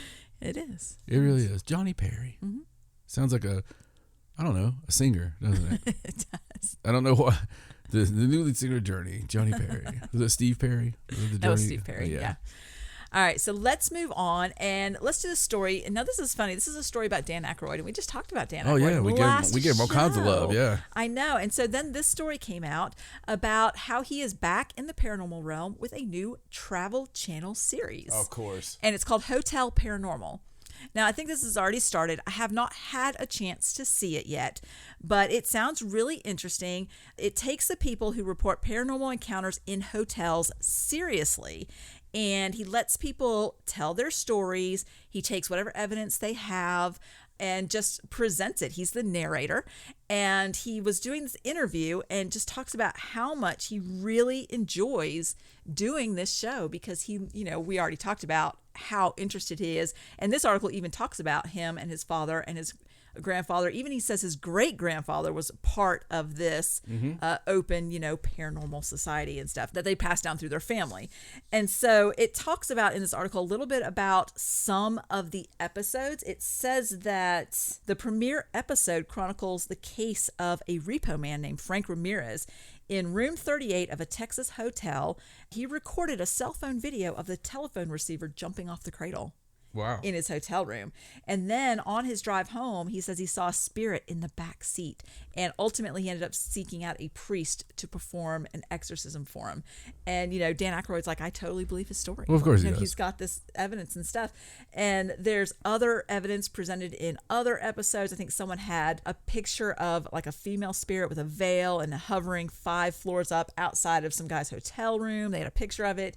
And he says that his favorite episodes of Hotel Paranormal are the ones when new management take over a hotel, not realizing what's going on there, only to discover that it's more than just a fixer-upper. Yeah, I mean, they got to respect them, and I doubt they do. And all the stories, the hogwash stories, And he does talk about in this article about the new Ghostbusters movie, Ghostbusters Afterlife. They were doing the trailers, and it was supposed to open this summer, but because of the pandemic, they just pushed it off. They said it will open March 5th of next year. And the reason being is because they didn't want to do an at-home release. That it says that it's meant to be seen in a big theater with big sound, big effects, big scares, big laughs. Of course, all of them are going to be part of it. Aykroyd, Ernie Hudson, Bill Murray, Sigourney Weaver, Annie Potts, they're all in it. And he claims that he really wants it to reopen the series, start it over again, and that it's meant for the big screen and they wanted to wait for that. So this is a little personal thing here. My love for toys. Yes. I've been wanting to tell you every time we're in front of them. Right. And I never tell you because, I have a wish list. It's kind of long. Right. And every time we're in front of the Ghostbuster toys, the damn action figures they have out right now are so amazing. And when I was a kid, they didn't make them like that. They made Ghostbuster ones. Right. And they were based on the cartoon. And I watched the cartoon, but they just weren't what I wanted. They weren't real. I wanted the guys from Ghostbusters, and they've got them, and they've got Sigourney Weaver, and they've got, I want those so bad. So I was watching I watch toy YouTube stuff all the time. Right. And this guy was like looking for the Egon. I was like, oh no. So it's hard to, it's already hard to get, and, but that was a crazy thing I watched. Like, let me tell you, I don't know if you folks knew about this. This guy is like a toy hunter or something. So he goes like to Target, right? And you know how you have the gondolas, right? And you can lift up the bottom of the gondola and there's stuff underneath. I mean, a lot of times when I've ran stores that had those, which was many times, when we would clean, sometimes we would get crazy and like clean if it's a big visit. And I remember at one of the places I picked up, and I found like things we had sold in the 70s. Oh my goodness. With price tags on them and everything. I'm like, how in the hell Like for real, I even found like in one place it was like we sold like Hot Wheels cars, you know, and it was literally from like the early 80s. How did they get in there? Well, I mean, they easily. I mean, they can get in there. But what happens at like Target, they have those in a toy section. People hide. You know how people always hide the toys? Yeah, so they can come back and get it. So I hide toys when I don't have the money or whatever. And But they hide them in there. So this dude goes to these Targets, right? And Target's what he was at, but you could do it anywhere. And like lifts it up. And so he was like, well, let's see what's in this one. So he finds a Spider-Man Marvel worth $90 from 2007. Oh my goodness. Mint on card in there. And I mean, he pulled out like probably 12 toys. And like freaking Star Wars from when they released the freaking new movies. Right. Not the recent ones, like the prequels. Right. And I was like, what the heck? Does that stuff still ring up, you think? It didn't. It didn't. So it didn't ring up. But the lady was like, well, let me look up this. And she sold him like $20, you know, like $20 a piece. Yeah. Because they're going to sell it. It was in the store. Right. And they don't know any different. But That's crazy. But man, it looked fun. I kind of want to do that now. All right, so while we're talking about TV shows, there's another Travel Channel show that is starting soon that I can't wait to see. And it's going to be called The Osbournes Want to Believe. Yeah, I think it's a really cool concept. And it is. I actually brought it to Stace. It was like, and it was surprisingly, because she normally finds all this stuff. But we like, you know, we really like the stuff Jack's been in. And he's done a really good job. You know, a lot of times you'll have these people come and they're basically on their name, right? And it's not so good, but I kind of like the fact that he's in that like Dan Aykroyd mindset of, you know, really getting into whole everything. Right. So this show is, the concept is that Jack Osbourne will be showing his parents, Ozzy and Sharon, different paranormal things, clips, videos. Apparently they don't believe in the paranormal, and he is going to convince them that it's real. Yeah, so I totally think that, I mean, you can't tell me Ozzy doesn't actually. Well, you would think that Ozzy believes a little bit. Ozzy is paranormal. I mean, there's no reason that some bitch should be alive. I mean, I love this picture on this article because Ozzy looks like he's laughing hysterically at something that he's being shown. I would like to go back and watch the Osbournes again, because you got to think that was like what, 20 years ago. It was the first reality show of a family. Yeah, and so everybody else copied it pretty much. But I loved the fact my kids have always been like, you are so Ozzy Osbourne. Like they've just always been like, because he's always like, Sharon, and just you know, trying to find his whatever that day. And some of those episodes were hilarious when he was home alone. They were watching him try to do things sometimes and getting frustrated. Oh, it's hilarious. Well, I can't wait for this new show because I just can't wait to hear Sharon's reaction to some things that she sees. Yeah. She just tells her opinion how it is. So. She does, yeah.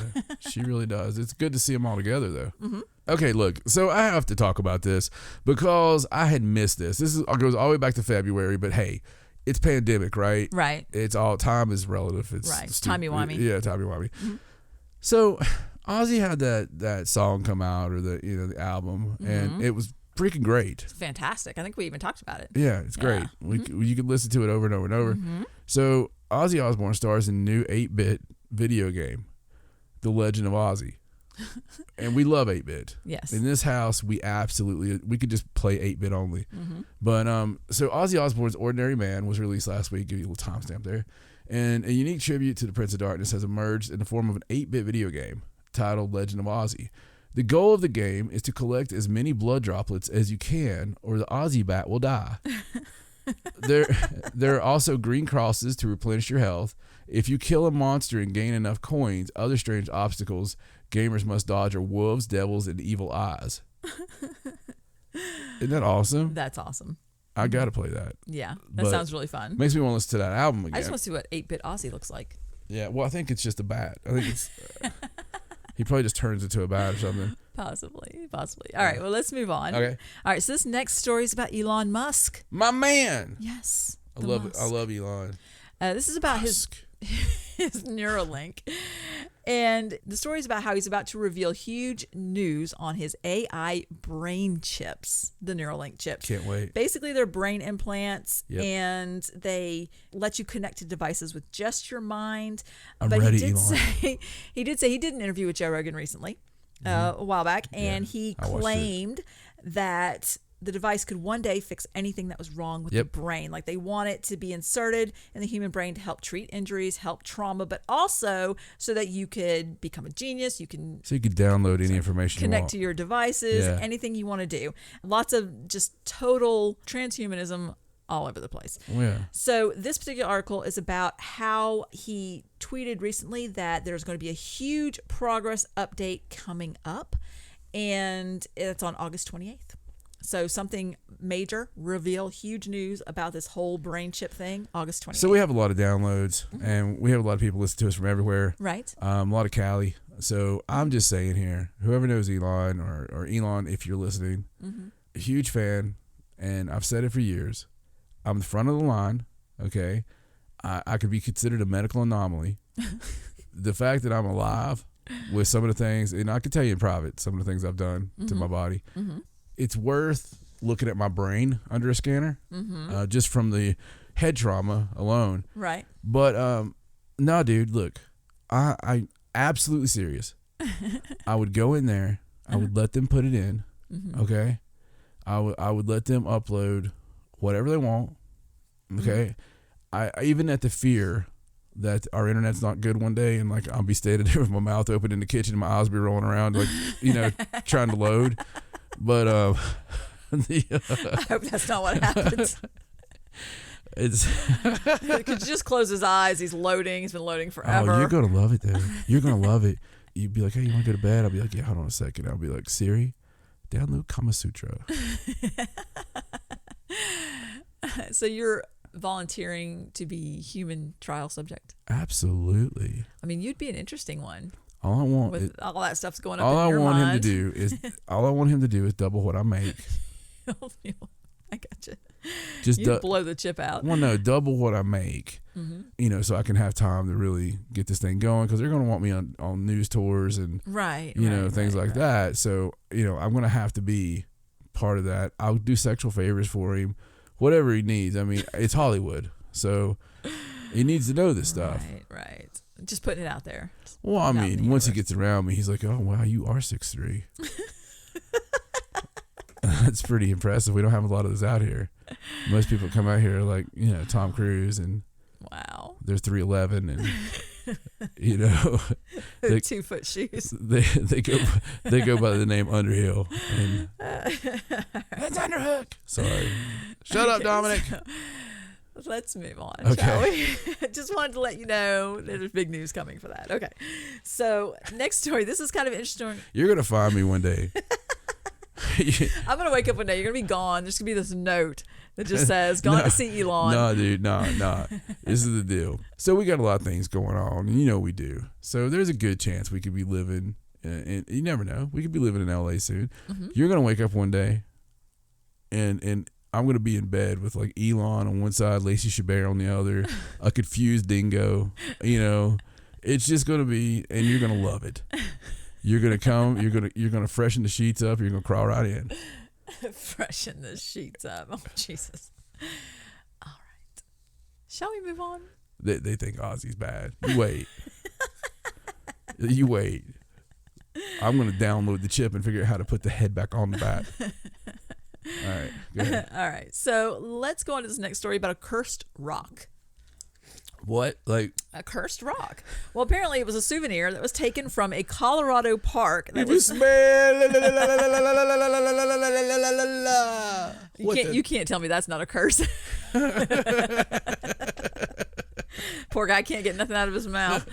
All right, so this is about a souvenir. It was taken from the Colorado park, mailed back because, quote, bad things have been happening. Every time. I know. Do they not listen to paranormal shows? I'm telling you. Well, someone had this for a while. It said Colorado Parks and Wildlife got an interesting piece of mail recently containing a rock and a short note. And the sender wrote that someone had taken the rock from a park in Colorado and they wanted to return it and hopefully get some better luck back. Did they put like did they write air quotes Like when they put someone, air quotes. No. They just they didn't reveal the name of the person. Like they signed the letter, but when the Parks and Wildlife posted it, they didn't reveal who it was. They're just they covered the name. So somebody didn't write the damn letter and say someone took this. No. Okay. Well, the sender did say, now the person that sent it back isn't the one that took it. They said someone brought this home to me 3 years ago. So someone they knew went to Colorado, brought them the rock home, and then it said bad things been happening ever since.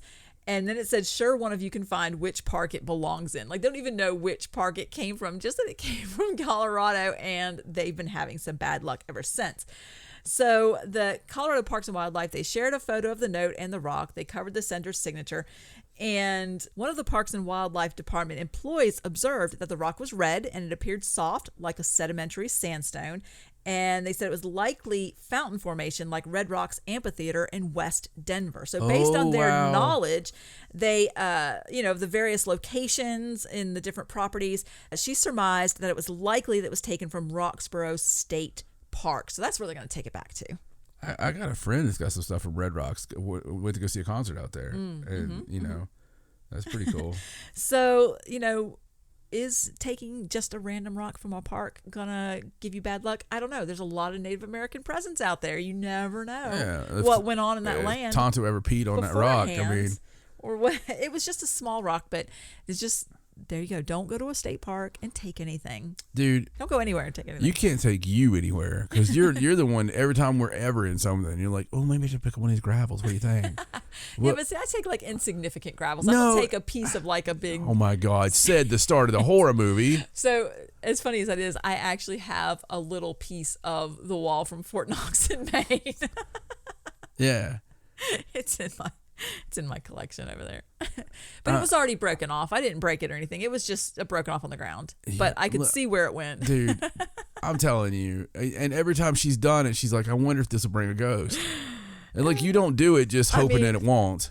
Well, they could just join the party. Like, it's going to matter. Yeah, I get it. At this point. I get it. I'm just saying, you never know what you're going to get. You can't bring those things home. This is true. There's a lot of places that I would not do that. But, all right, so let's go on to this next story from Mexico. And this is a story about the Association of Scientific UFO Research of Tamaulipas. I think that's how you say it. I'm not really sure.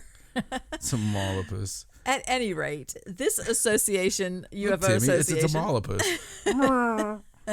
They believe that an interdimensional underwater base of extraterrestrial origin has protected the coastal cities of Tampico from hurricanes for more than 50 years. So, who is they? So, the Association of Scientific UFO Research.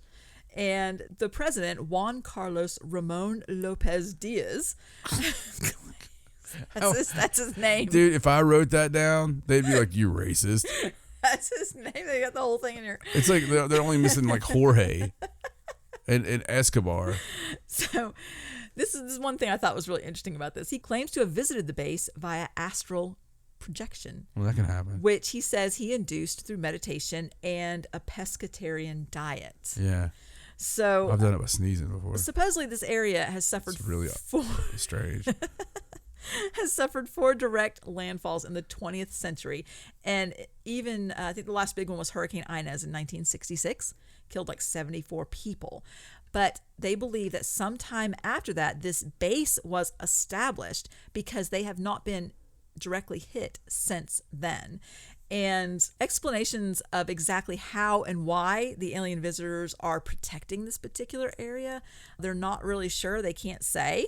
There's some rumors that there are magnetic fields and maybe a series of bars secretly buried in the seafloor that the government sort of got from alien technology, and they put it there to protect the area from direct hit of hurricanes. So I thought that was a pretty interesting No, it is. It was painful listening to you go through it, but yeah. Sometimes, folks, you don't know what it really originally sounded like. When she drops off cities and stuff. She's like, well, that city's not important. I have to start over a couple of times. It's interesting. So this is a legitimate scientific group in Mexico. Well, it's a UFO research group, yes. And they claim that perhaps there's not an actual base there, that there's a theory that perhaps the collective mind is charged with believing that there's this protection there, and that's what protects them. Isn't tulpa like a Spanish word, maybe? I think so. Yeah. I think so. And of course, there's also another theory going around that, the devout Catholics in the area claim that a statue That they'd never seen that kid before in their life. that a statue of Our Lady of Mount Carmel was erected, curiously enough, about the same time. And since that statue's been there, of course, they haven't been directly hit by a hurricane. And this just in, the Church of Satan says that their founder of that particular branch was born around that same time. Right. I mean, come on.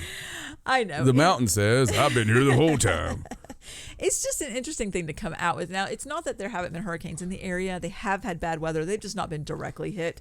And, if they asked a meteorologist, they claim it is unusual and a little bit inexplicable that there hasn't been that severe weather like that, but it's not impossible. Well, okay, look, there's USOs everywhere. Mm-hmm. Everywhere. Mm-hmm. And what is it? We've explored 5%. Yeah. Yeah. So of the ocean. Right. And which is, I think it's a little misleading because, I can pull up a map right now that has but it shows you here's where the continental shelf is and here's all that, because that always freaks me out anyway. Right. But I guess, I mean, because there's places, a lot of places we can't even get to. Right. And it's going to be on the bottom. Mm-hmm. Absolutely. And the creatures and stuff. It just freaks me out when I think of 5% is all we've really explored. Right. Oh, they find new stuff down there all the time. Well, it's like we were talking about Alaska earlier, Yeah. I mean, Alaska's just hugely unexplored. Yes. It's ridiculous. All right. So here's another interesting story, and this one's from Canada. Oh, that's rare. So no, not an interesting story from Canada. Oh my God, I was wondering why. I was like, why is she laughing, man? No, listen, I love the Canadies. Sorry, that horrible joke of how you say Canadians was at the same time your stomach was eating your ribs. So if anybody thinks there was some kind of growler.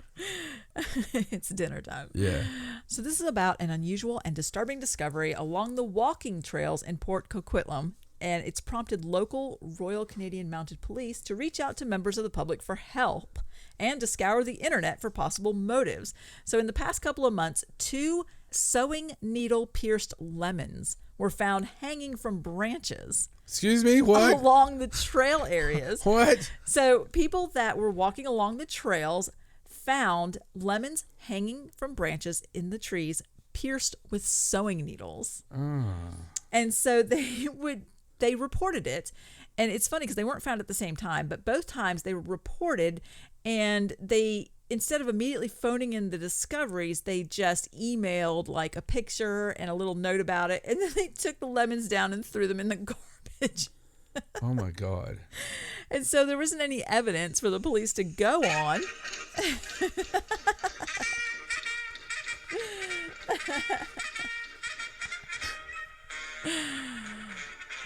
This is. Is that the Royal Canadian Mounted Police? Yeah, on their song? way.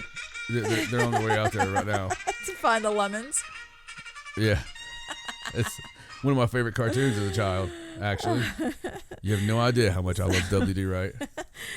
So apparently there are a lot of references in pop culture on the internet about putting needles into lemons and hanging them up, and I dare say they all circle around witchcraft. So they don't really know what's going on. They want to say that they don't think people are wanting to cause harm to anyone, but they're asking lemons. if anyone knows anything about it, Lemons or if they're the ones doing it, would you please stop doing it, but call us and let us know what you were doing. Please, God, stop the madness. I love it. It said that if you're leaving these lemons full of needles in public, we ask that you stop and then talk to us to explain what you were doing, because they have no idea what was happening. So Hold my beer. I'm going to start leaving them everywhere. I just think it's funny that people are like, we should report this to the police. Here, throw this in the trash. Why don't they just draw, we should do it, but draw faces on them. Have these horrified faces and where the eyes are looking at the needle. If we started leaving things stuck with needles in the trails in this area, there would be an inquisition. There would be, it would be Salem witch trials all over again. Okay, let's do it. That's really cool though. It's a thought. I mean, people would thank us later. I mean, it kept them busy during the pandemic, right? That's true. It's we ought to think of something to do, like some big crazy. I mean, just something nuts. Something so weird and out there that people would just be like, huh? I want to have something like where we get some fake Bigfoot tracks, but we have it like meet up with some other tracks from something, and then have some like this horrible glob of hair and like blood and like chicken bones and stuff. Yes, that would be hilarious. It would make the news probably. Probably not. Do you want to report that? No. All right, a few more stories here. So this next story is about an Australian woman who won $700,000 lottery jackpot. G'day. By using the same numbers she's played ever since they came to her in a dream 15 years ago.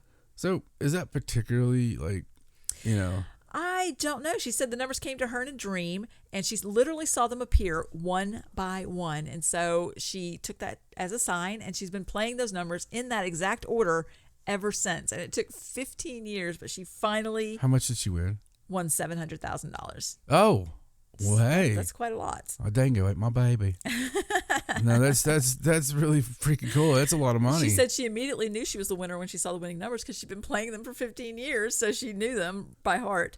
I wish she bought like the biggest Vegemite sandwich she could find. And she did say that the numbers have always been good to her, that she's always won little amounts over the years. And recently she has been thinking about wanting to be in the position where she can help her family, and now she is. So They all say that. Maybe they came to her in a dream 15 years ago to help her a little bit here and there. Let me tell you throughout something. her life. Everybody always gets on our Instagram and everything. They're like, man, John and Stacey love their family so much and everything. John and Stacey win like $100 million. Mm-hmm. That family is going to have a nice little quaint $30,000 home somewhere, and we're gone.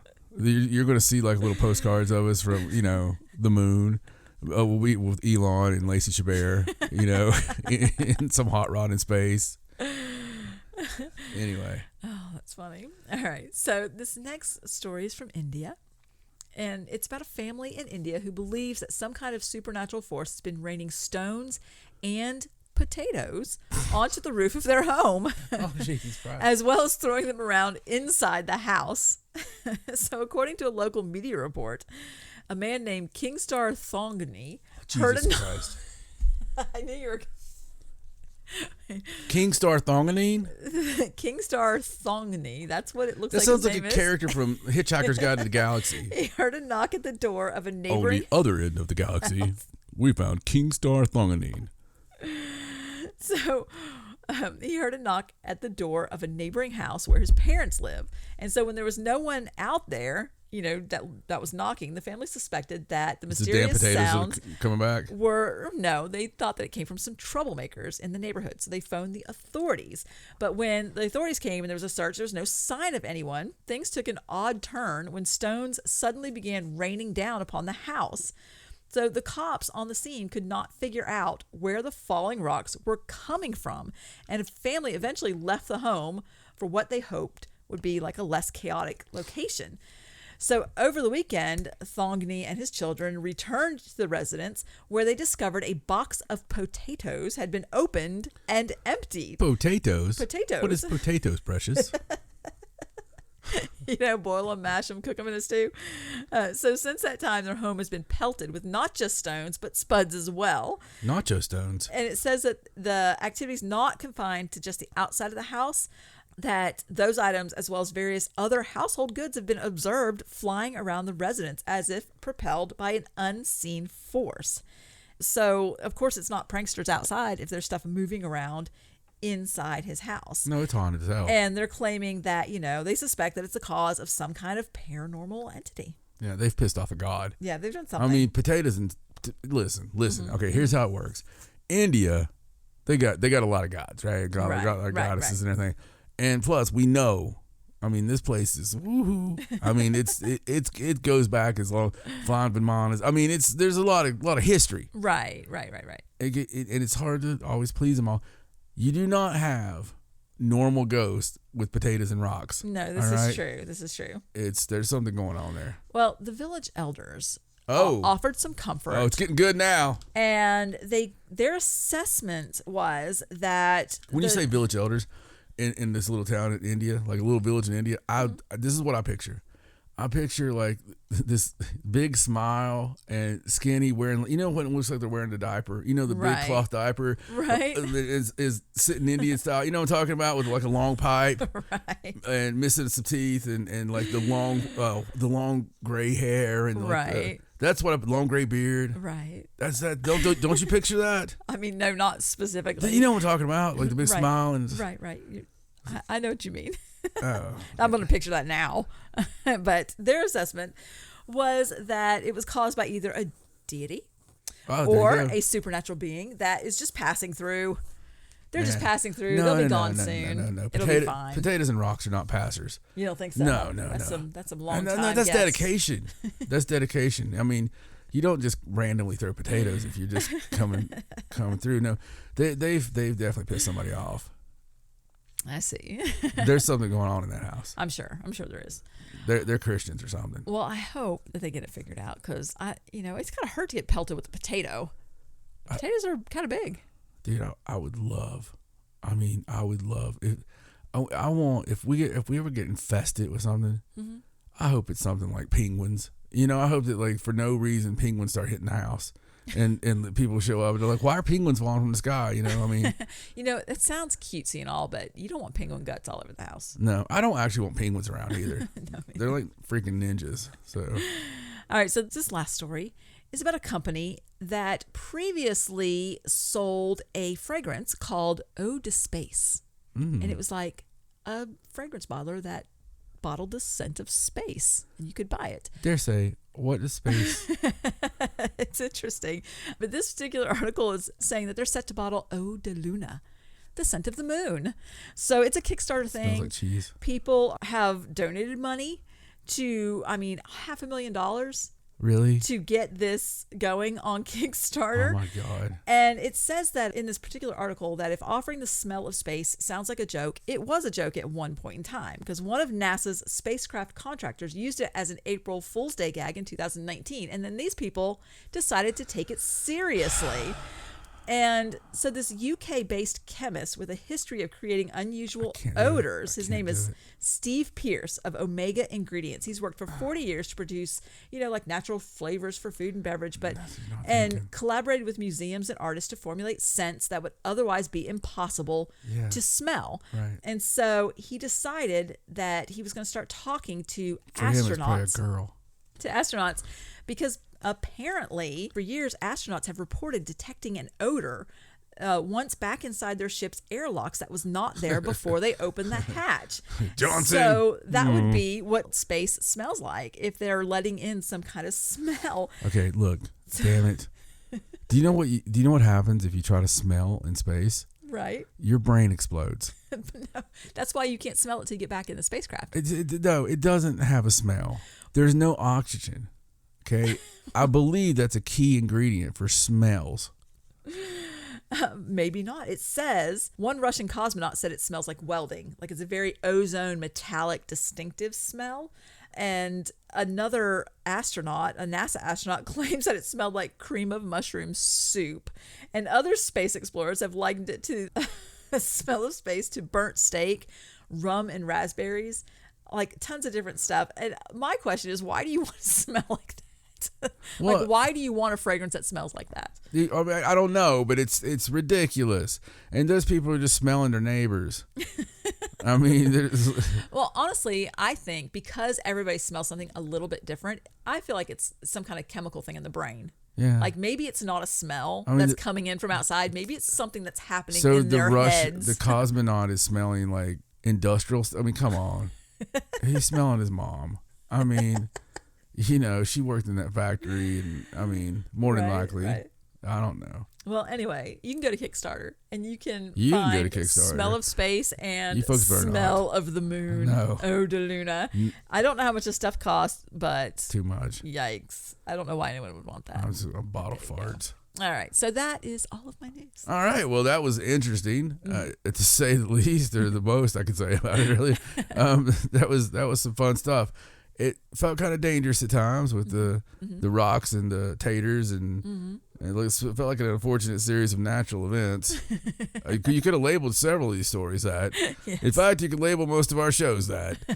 And speaking of our shows, if you're listening to this as soon as it comes out, well, lucky you. It's first thing Saturday morning, and you have no idea how fresh this episode is and how damn tired Stacey is. And if you're listening to it right now, she is, well, she's probably really wishing that I didn't want to listen to it.